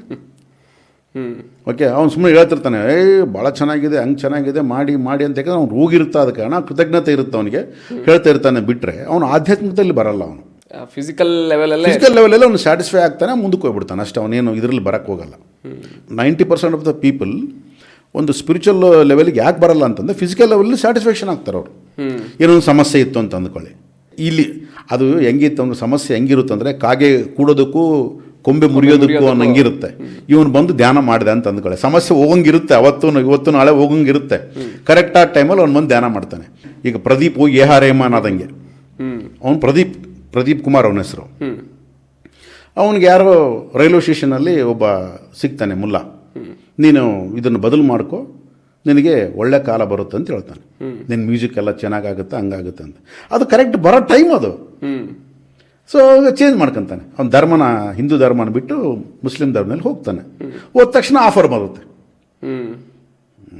ಅವ್ರದ್ದು ಯಾವುದು ರೋಜಾ ಅಂತ ಮಣಿರತ್ನಂ ಅವರ ಡೈರೆಕ್ಷನ್ನಲ್ಲಿ ಆಫರ್ ಬರುತ್ತೆ. ಅವನೇನು ಅಂದ್ಕೊಂತಾನೆ, ನಾನು ಧರ್ಮ ಚೇಂಜ್ ಆಗಿ ಅದಕ್ಕೆ ನನಗೆ ಆಫರ್ ಬಂತಂತ. ಇವಾಗ ಸೇಮ್ ಅಷ್ಟೇ. ಕೆಲವರು ಏನು ಅಂದ್ಕೊಂತಾರೆ, ನಾನು ಧ್ಯಾನ ಮಾಡೋದಕ್ಕೋಸ್ಕರ ನನಗೆ ರೋಗ ಹೋಯ್ತು ಅಂತ, ಧ್ಯಾನ ಮಾಡಿದಕ್ಕೋಸ್ಕರ ನನಗೆ ಸಮಸ್ಯೆ ಹೋಯ್ತು ಅಂತ. ಅದು ಕಾಗೆ ಕೂಡೋದಕ್ಕೂ ಕೊಂಬೆ ಮುರಿಯೋದಕ್ಕೂ ಇದು ಇರುತ್ತೆ ಟೈಮ್. ಅದು ಅವ್ರು ಒಂದು ಹೇಳಿ ಧ್ಯಾನ ಮಾಡದೇ ಇದ್ರೂ ಒಂದ್ಸಲ ರೋಗ ಹೋಗುತ್ತೆ, ಧ್ಯಾನ ಮಾಡದೇ ಇದ್ರೂ ಸಮಸ್ಯೆ ತೀರುತ್ತೆ. ಸೇಮ್ ಈ ತಿರುಪತಿಗೆ ಹೋಗಿ ಬಂದೆ, ನಾನು ಪೂಜೆ ಮಾಡಿದೆ, ಅಲ್ಲಿಗೆ ಹೋಗಿ ಬಂದೆ, ಇಲ್ಲಿಗೆ ಹೋಗಿ ಬಂದೆ, ನನಗೆ ಅದಾಯಿತು ಇದಾಯಿತು ಅಂತ ಏನು ಹೇಳ್ತಾರಲ್ಲ, ಇವೆಲ್ಲವೂ ಕೂಡ ಆ ಟೈಮಲ್ಲಿ ಆಗ್ತಕ್ಕಂಥವು, ಅವು ಆಗ್ತಾ ಇರ್ತವೆ ಅವು. ಸೊ ಹಾಗಾದರೆ ನನ್ನ ಆಲೋಚನೆಗಳು ಯಾವ ಥರ ಇರಬೇಕು? ನೋಡಿ ಹರೀಶ್, ಯಾವತ್ತೂ ನಮ್ಮ ಆಲೋಚನೆ ಉನ್ನತವಾಗಿರಬೇಕು. ಈಗ ನೋಡಿ, ನಮ್ಮ ಜೀವನ ನಡೀತಾ ಇದೆ, ಆಯಿತಾ? ನಿದ್ದೆ ನಾನು ಮಾಡ್ತಾ ಇಲ್ಲ, ನಿದ್ದೆ ಆಗ್ತಾ ಇದೆ. ನಾನು ಗೊಳ್ತಾ ಇಲ್ಲ, ಯಾರೋ ಎಚ್ಚರಿಸ್ತಾ ಇದ್ದಾರೆ ನನ್ನ. ಓಕೆ, ಹಸಿವು ಆಗ್ತಾ ಇದೆ ನನಗೆ, ಮತ್ತು ಆಹಾರ ಬೇಕು ಅನ್ನಿಸ್ತಾ ಇದೆ, ಆಹಾರ ತಿಂತಾ ಇದ್ದೀನಿ, ಪಚನ ಆಗ್ತಾ ಇದೆ. ಪಚನ ಆಗೋದೊಂದೇ ಅಲ್ಲ, ಅದು ಡಿಫ್ರೆಂಟ್ ಫಾರ್ಮ್ ತಗೊಳುತ್ತೆ. ರಕ್ತ ಆಗ್ತಾ ಇದೆ, ನನಗೆ ಶಕ್ತಿ ಆಗ್ತಾ ಇದೆ. ಸೊ ನಾನು ಬೆಳೀತಾ ಇದ್ದೀನಿ, ನನ್ನ ಬೋನ್ಸು, ನನ್ನ ಇದು ಪ್ರತಿಯೊಂದು ಕೂಡ ನೋಡ್ಕೊತಾ ಇದ್ದಾರೆ. ಇವತ್ತು ನನ್ನ ಹೃದಯ, ನನ್ನ ಒಳಗಡೆ ಯಾವ ರೀತಿ ಕೆಲಸ ಮಾಡುತ್ತೆ ಗೊತ್ತಿಲ್ಲ ನನಗೆ. ನಾನು ಮಲಗ್ತೀನಿ, ಎದ್ದೇಳ್ತೀನಿ, ನನಗೆ ಗೊತ್ತಿಲ್ಲಾರ್ದಂಗೆ ಏನೇನೋ ಮಾಡ್ತಾಯಿದ್ದೀನಿ. ಬಟ್ ಒಳಗಡೆ ಇರ್ತಕ್ಕಂಥ ಮಿಷನ್ ಪ್ರತಿಯೊಂದು ಕೆಲಸ ಮಾಡ್ತಾ ಇದ್ದಾವೆ. ಹೃದಯ ಕೆಲಸ ಮಾಡ್ತಾ ಇದೆ, ಶ್ವಾಸಕೋಶಗಳು ಕೆಲಸ ಮಾಡ್ತಾ ಇದ್ದಾವೆ, ಕಿಡ್ನಿ ಕೆಲಸ ಮಾಡ್ತಾ ಇದ್ದಾವೆ, ಲಿವರ್ ಕೆಲಸ ಮಾಡ್ತಾ ಇದೆ, ನನ್ನ ಬ್ರೈನ್ ಕೆಲಸ ಮಾಡ್ತಾ ಇದೆ, ಕಣ್ಣು ಕೆಲಸ ಮಾಡ್ತಾ ಇದೆ, ಕಿವಿ ಕೆಲಸ ಮಾಡ್ತಾ ಇದೆ. ಇದ್ರ ಒಳಗಡೆ ಇರತಕ್ಕಂಥ ಕೆಮಿಸ್ಟ್ರಿ ನನಗೇನೂ ಗೊತ್ತಿಲ್ಲ, ನನಗೆ ಅದ್ರ ಬಗ್ಗೆ ಆಲೋಚನೆಯೂ ಕೂಡ ಇಲ್ಲ ನನಗೆ. ಬಟ್ ಅದನ್ನೆಲ್ಲ ಎಷ್ಟು ಪರ್ಫೆಕ್ಟಾಗಿ ನೇಚರ್ ಅದನ್ನು ಕೆಲಸ ಮಾಡ್ತಾ ಇದೆ. ಹೌದು. ಹೌದಾ? ಮತ್ತು ಇದರ ಹಿಂದೆ ಯಾರಿದ್ದಾರೆ? ಈ ಎಲ್ಲ ಸಿಸ್ಟಮನ್ನು ನಡೆಸ್ತಕ್ಕಂಥವನು ಯಾರು? ನೋಡಿ, ಆಲೋಚನೆ ಎಲ್ಲಿದ್ದು ಎಲ್ಲಿಗೆ ಹೋಗುತ್ತೆ. ಯಾರೊಬ್ರು ಇರ್ಬೇಕು ತಾನೆ. ಇಲ್ಲಾಂದ್ರೆ ಹೆಂಗೆ ನಡೆಯುತ್ತೆ ಅದು? ಅಷ್ಟು ಪರ್ಫೆಕ್ಟಾಗಿ ಹೆಂಗೆ ಕೆಲಸ ಆಗುತ್ತೆ? ನಿನ್ನನ್ನು ಎಚ್ಚರಗೊಳಿಸೋರು ಯಾರು? ನೀನು ಮಲಗಿರ್ತೀಯ, ಎಚ್ಚರ ಆಗುತ್ತೆ. ಯಾರು ಎಚ್ಚರಗೊಳಿಸ್ತಾರೆ ನಿನಗೆ? ನನಗೆ ಎಚ್ಚರ ಆಯ್ತು. ಯಾರು ಎಚ್ಚರ ಮಾಡಿದ್ರು ನಿನಗೆ? ಯಾರು ಎಚ್ಚರ ಮಾಡಿದ್ರು ನಿನಗೆ? ಯಾರು ನಿನ್ನ ಮಲಗಿಸಿದ್ರು? ಫಸ್ಟ್ ಹೇಳು. ನಿದ್ದೆ ಹೆಂಗೆ ಬಂತೋ ಗೊತ್ತಿಲ್ಲ, ಎಚ್ಚರ ಹೆಂಗಾಯ್ತೋ ಗೊತ್ತಿಲ್ಲ, ಇದು ಏನು ನಡೀತಾ ಇದೆ ಗೊತ್ತಿಲ್ಲ ಬಾಡಿ ಒಳಗಡೆ. ಮತ್ತು ಇದೆಲ್ಲದಕ್ಕೂ ಕಾರಣಕರ್ತನಾಗಿರ್ತಕ್ಕಂಥ ಒಬ್ಬನಿದಾನಲ್ಲ ಅನ್ನೋ ಆಲೋಚನೆ, ಅದು ನಮ್ಮನ್ನು ಚೇಂಜ್ ಮಾಡುತ್ತೆ. ಕೃತಜ್ಞತೆ ಅನ್ನೋದು ಅಲ್ಲಿ ಬರುತ್ತೆ.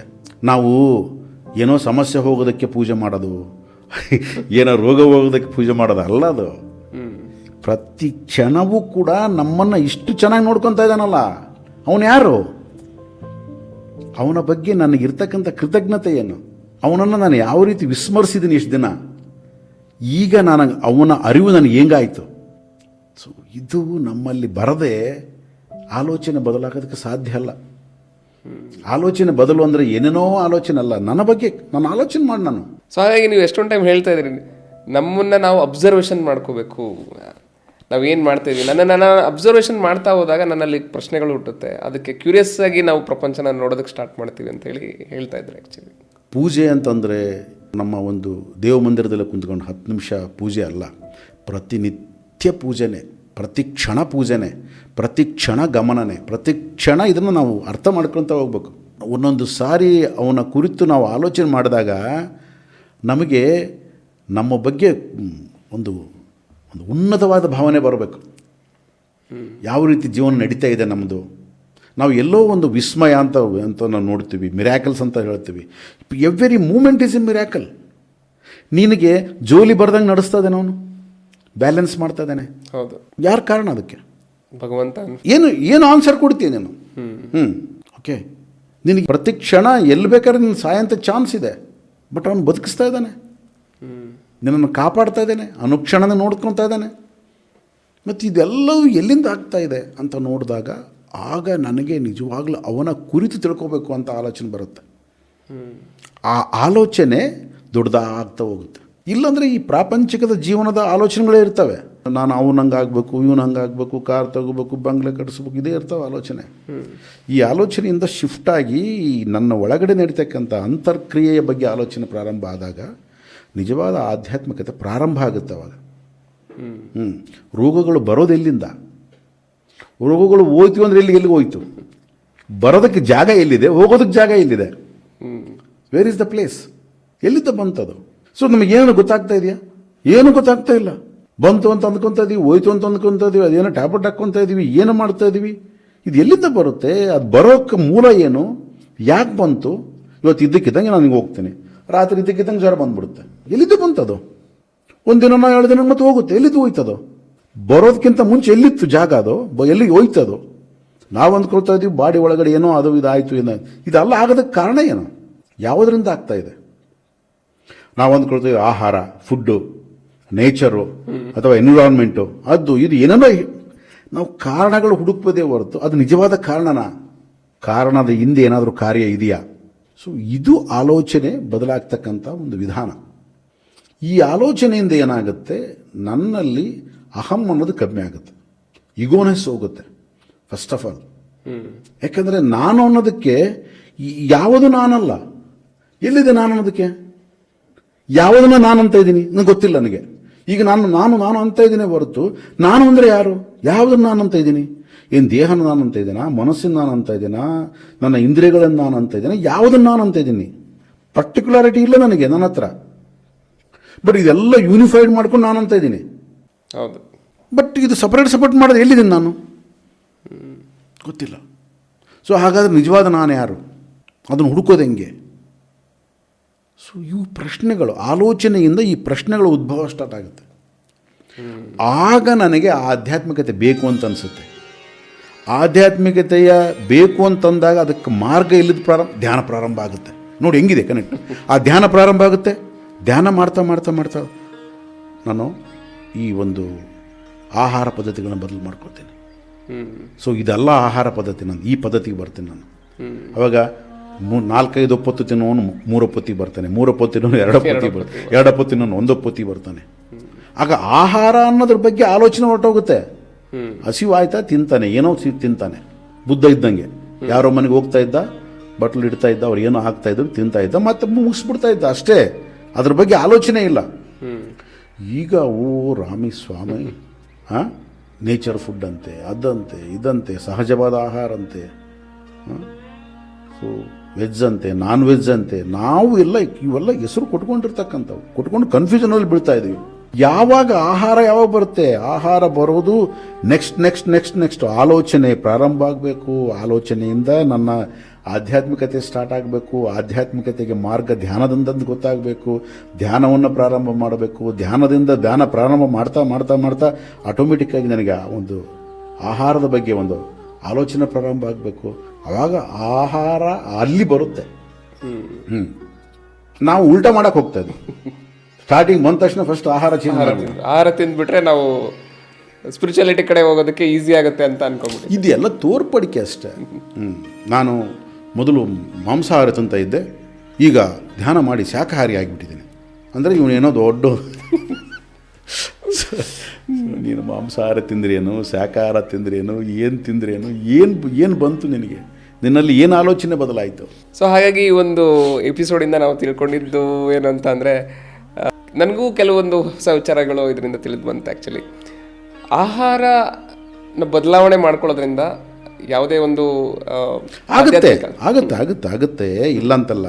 ಅದಕ್ಕೆ ಸ್ವಲ್ಪ ಪರ್ಸೆಂಟೇಜ್ ಕಡಿಮೆ ಇರ್ಬೋದು, ಬಹಳ ಕಡಿಮೆ. ಅದರಿಂದ ನಿನಗೆ ಆಧ್ಯಾತ್ಮಿಕತೆ ಪುರೋಗತಿ ಸಿಗುತ್ತೆ ಅನ್ನೋದಕ್ಕೆ ಗ್ಯಾರಂಟಿ ಇಲ್ಲ. ಯಾಕಂದರೆ 90% 10% ಚೇಂಜ್ ಮಾಡೋಕ್ಕಾಗಲ್ಲ. ಹೌದು. ಬೇಕಾದ್ರೆ 10% 90% ಚೇಂಜ್ ಮಾಡಿಬಿಡ್ಬೋದು. ಅರ್ಥ ಆಯ್ತಾ? ಸೊ ಹಾಗಾಗಿ ಇದು 10% ಮಾತ್ರ ಇರುತ್ತೆ. ಆದ ಕಾರಣ ಈ 10% ತೊಗೊಂಡೋಗಿ 90% ಸೇರಿಸಿದ್ರೆ ಮತ್ತೆ ಅದು ಕಂಟ್ಯಾಮಿನೇಟೆಡ್ ಆಗುತ್ತೆ. ಅದು ಡ್ರೈನೇಜ್ ವಾಟರ್ನಲ್ಲಿ ನೀನು ತೊಗೊಂಡೋಗ್ಬಿಟ್ಟು ಒಳ್ಳೆ ನೀರನ್ನ ಸೇರಿಸಿದಾಗ ಡ್ರೈನೇಜ್ ವಾಟರೇ ಆಗುತ್ತೆ ಅದು. ಆಯ್ತಾ? ನೀನು ಭಾಳ ಗಾತ್ರದ ಪ್ರಮಾಣದ ಒಂದು ಒಳ್ಳೆ ನೀರಲ್ಲಿ ಸ್ವಲ್ಪ ಕಂಟ್ಯಾಮಿನೇಟೆಡ್ ತಂದು ಹಾಕಿದ್ರು ಕಾಣಲ್ಲ. ಓಕೆ, ಆ ರೀತಿಯಾಗಿ ಆಹಾರ ಅನ್ನೋದು ಯಾಕೆ ಬದಲು ಮಾಡಬೇಕು ಅನ್ನೋದು ಕ್ವಶನ್ ಬರಬೇಕು. ಅಂದ್ರೆ ಮತ್ತೆ ಆಲೋಚನೆಗಳು. ಹೌದು, ಯಾಕೆ ಬದಲು ಮಾಡ್ಬೇಕು ನಾನು ಆಹಾರ? ಯಾಕಂದ್ರೆ ಯಾವುದನ್ನೇ ನನ್ನ ಒಂದು ಪಥಸಂಚಲನ ಅಂತ ಏನು ಕರಿತೀವಿ, ಒಂದು ಟ್ರ್ಯಾಕ್ ಅಂತ ಏನು ಕರಿತೀವಿ, ಆ ಟ್ರ್ಯಾಕಲ್ಲಿ ಹೋಗ್ಬೇಕಾದ್ರೆ ಫಸ್ಟ್ ಕ್ವಶನ್ ಬೇಕು ನಮಗೆ. Why it needed? ಯಾಕಪ್ಪ, ಏನು ಕಾರಣ ಇದು? ನಾನು ಯಾಕೆ ಚೇಂಜ್ ಮಾಡಬೇಕು? ಧ್ಯಾನಕ್ಕೂ ಆಹಾರಕ್ಕೂ ಏನು ಸಂಬಂಧ? ಆಹಾರಕ್ಕೂ ಆಧ್ಯಾತ್ಮಿಕತೆಗೆ ಏನು ಸಂಬಂಧ? ಆಧ್ಯಾತ್ಮಿಕಕ್ಕೂ ಆಲೋಚನೆಗೆ ಏನು ಸಂಬಂಧ? ಆಲೋಚನೆ ಅಂತ ಅಂದ್ರೆ ಏನು? ಆಲೋಚನೆಯಲ್ಲಿ ಏನು ಬದಲಾಗಬೇಕು? ನಾನು ಅಂದರೆ ಇವೆಲ್ಲ ಕ್ವಶನ್ಸ್ ಬರ್ಬೇಕು. ನಾನು ಹೇಳ್ತಿರೋದು ನಮ್ಮ ಭಾರತೀಯ ಒಂದು ಪರಂಪರೆ ಏನಿದೆ ಕ್ವಶನ್ನಿಂದ ಪ್ರಾರಂಭ ಆಗುತ್ತೆ. ಪಾಶ್ಚಾತ್ಯ ಪರಂಪರೆ ಇದು ಒಪ್ಪಿಕೊಳ್ಳೋದ್ರಿಂದ ಪ್ರಾರಂಭ ಆಗುತ್ತೆ. ಈ ಪುಸ್ತಕನ ಒಪ್ಕೋ ಅಷ್ಟೇ. ಮತ ಅಂದ್ರೇನು? ನನ್ನನ್ನು ಒಪ್ಕೋ, ಈ ಪುಸ್ತಕ ಒಪ್ಕೋ. ಈ ಪುಸ್ತಕಕ್ಕೆ ಏನನ್ನು ಅಂದ್ಬಿಟ್ರೆ ಪಾಪಲ್ಲ, ನಿನ್ನ ಸಂಹಾರ. ಅಂದರೆ ಅಲ್ಲಿ ಫಸ್ಟ್ ಒಪ್ಪಿಕೊಳ್ತೀಯ, ಆಮೇಲೆ ಫಾಲೋ ಮಾಡ್ತೀಯ. ಇಲ್ಲಿ ಕ್ವಶನ್ ಮಾಡ್ತೀಯ ಫಸ್ಟ್, ನಿನಗೆ ಒಪ್ಪಿಗೆ ಆದ್ರೆ ಫಾಲೋ ಮಾಡ್ತೀಯ. ನೋಡಿ ಎಷ್ಟು ವ್ಯತ್ಯಾಸ ಇದೆ ಭಾರತೀಯ ಪರಂಪರೆಗೂ ಪಾಶ್ಚಾತ್ಯ ಪರಂಪರೆಗೂ ಇರ್ತಕ್ಕಂಥ ಒಂದು ವ್ಯತ್ಯಾಸ. ಏನಪ್ಪಾ ಅಂದ್ರೆ ಅಲ್ಲಿ ಒಪ್ಪಿಕೊಳ್ತೀಯ ಫಸ್ಟ್, ನೀನು ಬೇರೆ ಇಲ್ಲ, ನಿನಗೆ ಸರೆಂಡರ್ ಆಗ್ತೀಯ ಫಸ್ಟ್. ಅಲ್ಲಿ ಏನ್ ಹೇಳ್ತೀಯ ಅದನ್ನೇ ಕೇಳ್ತೀಯ, ಅದೇ ವೇದ ಅಂತ ಹೇಳ್ತೀಯ, ನಾನು ಅದನ್ನೇ ಕರೆಕ್ಟ್ ಅಂತ ಹೇಳ್ತೀಯ. ಅವಾಗ ಏನಾಗುತ್ತೆ, ನೀನು ಅಲ್ಲಿ ಏನು ಹೇಳ್ತಾರೋ ಅದನ್ನೇ ಪ್ರಪಂಚಕ್ಕೆ ಒಪ್ಸಕ್ ಹೋಗ್ತೀಯ. ಪ್ರಪಂಚ ತಪ್ಪು ಅಂತಂದ್ರೆ ಅವ್ರ ಜೊತೆ ಯುದ್ಧ ಮಾಡ್ತೀಯ. ನಾನು ಇಲ್ಲಿ ಹಾಗಲ್ಲ. ಇಲ್ಲಿ ಫಸ್ಟ್ ಕ್ವಶನ್ ಮಾಡ್ತೀಯ. ಆ ಕ್ವಶನ್ಗೆ ನೀನು ಸಮರ್ಪಕವಾಗಿರ್ತಕ್ಕಂಥ ಉತ್ತರ ಬಂದರೆ ನೀನು ಅದನ್ನು ಫಾಲೋ ಮಾಡ್ತೀಯ. ನೋಡಿ ಹೆಂಗಿದೆ ಇಲ್ಲಿ. ಅದಕ್ಕೆ ಯಾವುದೇ ಆಗಲಿ ನಮ್ಮ ಜೀವನ ಒಂದು ವಿಧಾನ ಬದಲಾಗಬೇಕಾದ್ರೆ ಪ್ರಶ್ನೆಗಳಿಂದ ಪ್ರಾರಂಭ ಆಗಬೇಕು. ಒಪ್ಪಿಕೊಳ್ಳೋದ್ರಿಂದ ಅಲ್ಲ. ಒಪ್ಪಿಕೊಳ್ಳೋದ್ರಿಂದ ಇವರ ಫಾಲೋಯರ್ ಆಗಿಬಿಡ್ತೀಯ ನಾನು. ಇವರ ಫಾಲೋಯರ್. ಒಪ್ಪಿಕೊಳ್ಳೋದಲ್ಲ, ಇದು ಕ್ವಶನ್ ಮಾಡೋದು. ಕ್ವಶನ್ಗೆ ಕ್ವಶನ್ ಹೋಗ್ತಾ ಇರಬೇಕು. ಒನ್ ಆನ್ ಅದರ್ ಡೇ ನಿನಗೆ ಒಂದು ಕ್ಲಾರಿಟಿ ಬಂದ್ಬಿಡುತ್ತೆ. ಓಕೆ. ಸೊ ಕ್ಲಾರಿಟಿ ಕೊಡೋರು ಹೊರಗಿನ ಪ್ರಪಂಚದಲ್ಲಿ ಎಲ್ಲೂ ಇಲ್ಲ. ಕ್ವಶನ್ ಮಾಡ್ತಾ ಮಾಡ್ತಾ ಮಾಡ್ತಾ ಅಂದರೆ ನೀನು ಅಗಿತಾ ಅಗಿತಾ ಅಗಿತಾ ಹೋದ್ರೆ ಚಿನ್ನ ಹೆಂಗೆ ಸಿಗುತ್ತೋ, ಕ್ವಶನ್ ಮಾಡ್ತಾ ಮಾಡ್ತಾ ಮಾಡ್ತಾ going to deeper deeper deeper deeper ಲೆವೆಲ್ಗೆ ಸಿಕ್ಬಿಡುತ್ತೆ ಚಿನ್ನ, ಅಲ್ಲಿ ಸಿಗುತ್ತೆ. ಎಲ್ಲೋ ಪ್ರಪಂಚ ನಿನಗೆ ಯಾರು ಆನ್ಸರ್ ಕೊಡ್ಬೇಕಾಗಿಲ್ಲ, ಪ್ರಪಂಚದಲ್ಲಿ ಕೊಟ್ಟ ಆನ್ಸರ್ ನಿನಗೆ ಸ್ಯಾಟಿಸ್ಫೈ ಆಗ್ಬೇಕಾಗಿಲ್ಲ. ಇವತ್ತು ನಾನು ಮಾತಾಡ್ತಾ ಇದ್ದೀನಿ, ನಂದೆಲ್ಲ ಕರೆಕ್ಟಾ? It is my opinion. ನಾವು ಕ್ವಶನ್ ಹಾಕೋಬೇಕು ನಮಗೆ. ಹೌದು, ಇದು ನನ್ನ ಒಪಿನಿಯನ್, ಇದು ನಂದೇ ಕರೆಕ್ಟ್ ಅಂತ ಎಲ್ಲಿದೆ? ಯಾರು ಹೇಳಿದ್ರು ನಂದು ಕರೆಕ್ಟ್ ಅಂತ?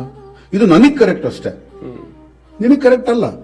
ನಿನಗೆ ಕರೆಕ್ಟ್ ಆಗ್ಬೇಕಾದ್ರೆ ನೀನ್ ಕ್ವಶನ್ ಹಾಕಬೇಕು, ಮತ್ತೆ ಕ್ವಶನ್ ಹೋಗ್ಬೇಕು, ಡೀಪರ್ ಡೀಪರ್ ಹೋಗಿ ಬಂದಾಗ ಅಲ್ಲೇ ನೀವು ಒಂದು ಸ್ಯಾಟಿಸ್ಫೈಡ್ ಆನ್ಸರ್ ನಿನಗೆ ಸಿಗುತ್ತೆ. ಅದು ಅಷ್ಟೇ ಬಿಟ್ರೆ ಇನ್ನೊಬ್ಬರನ್ನ ಡಿಪೆಂಡ್ ಮಾಡಿಕೊಂಡು ಇದು ತಪ್ಪು ಇದು ಒಪ್ಪು, ನೋ. ಸೊ ಹಾಗಾಗಿ ಕೇವಲ ಆಹಾರ ಬದಲಾವಣೆ ಮಾಡ್ಕೊಳ್ಳೋದ್ರಿಂದ ನಮ್ಮ ಒಂದು ಆಧ್ಯಾತ್ಮಿಕ ಪುರೋಗತಿಗೆ ದಾರಿ ಆಗೋದಿಲ್ಲ. ಆಲೋಚನೆಗಳು ಎಲ್ಲಿ ಬದಲಾವಣೆ ಆಗುತ್ತೋ ಸೊ ಅಲ್ಲಿಂದ ನಮ್ಮ ಒಂದು ಆಧ್ಯಾತ್ಮಿಕ ಪುರೋಗತಿ ಸಾಧ್ಯ ಅಂತ ಹೇಳ್ತಾ, ಈ ಒಂದು ಸಂಕ್ಷಿಪ್ತವಾದ ಮತ್ತು ಆಳವಾಗಿರ್ತಕ್ಕಂಥ ಒಂದು ವಿಷಯದ ಬಗ್ಗೆ ನಮಗೆ ತಿಳಿಸ್ಕೊಟ್ಟಿದ್ದಕ್ಕೆ ಭೀಮೇಶ್ ರೆಡ್ಡಿ ಸರ್ಗೆ ಧನ್ಯವಾದಗಳನ್ನು ಹೇಳ್ತಾ ಈ ಒಂದು ಎಪಿಸೋಡ್ನ ಇಲ್ಲಿಗೆ ಎಂಡ್ ಮಾಡ್ತಾ ಇದೀವಿ. Thank you.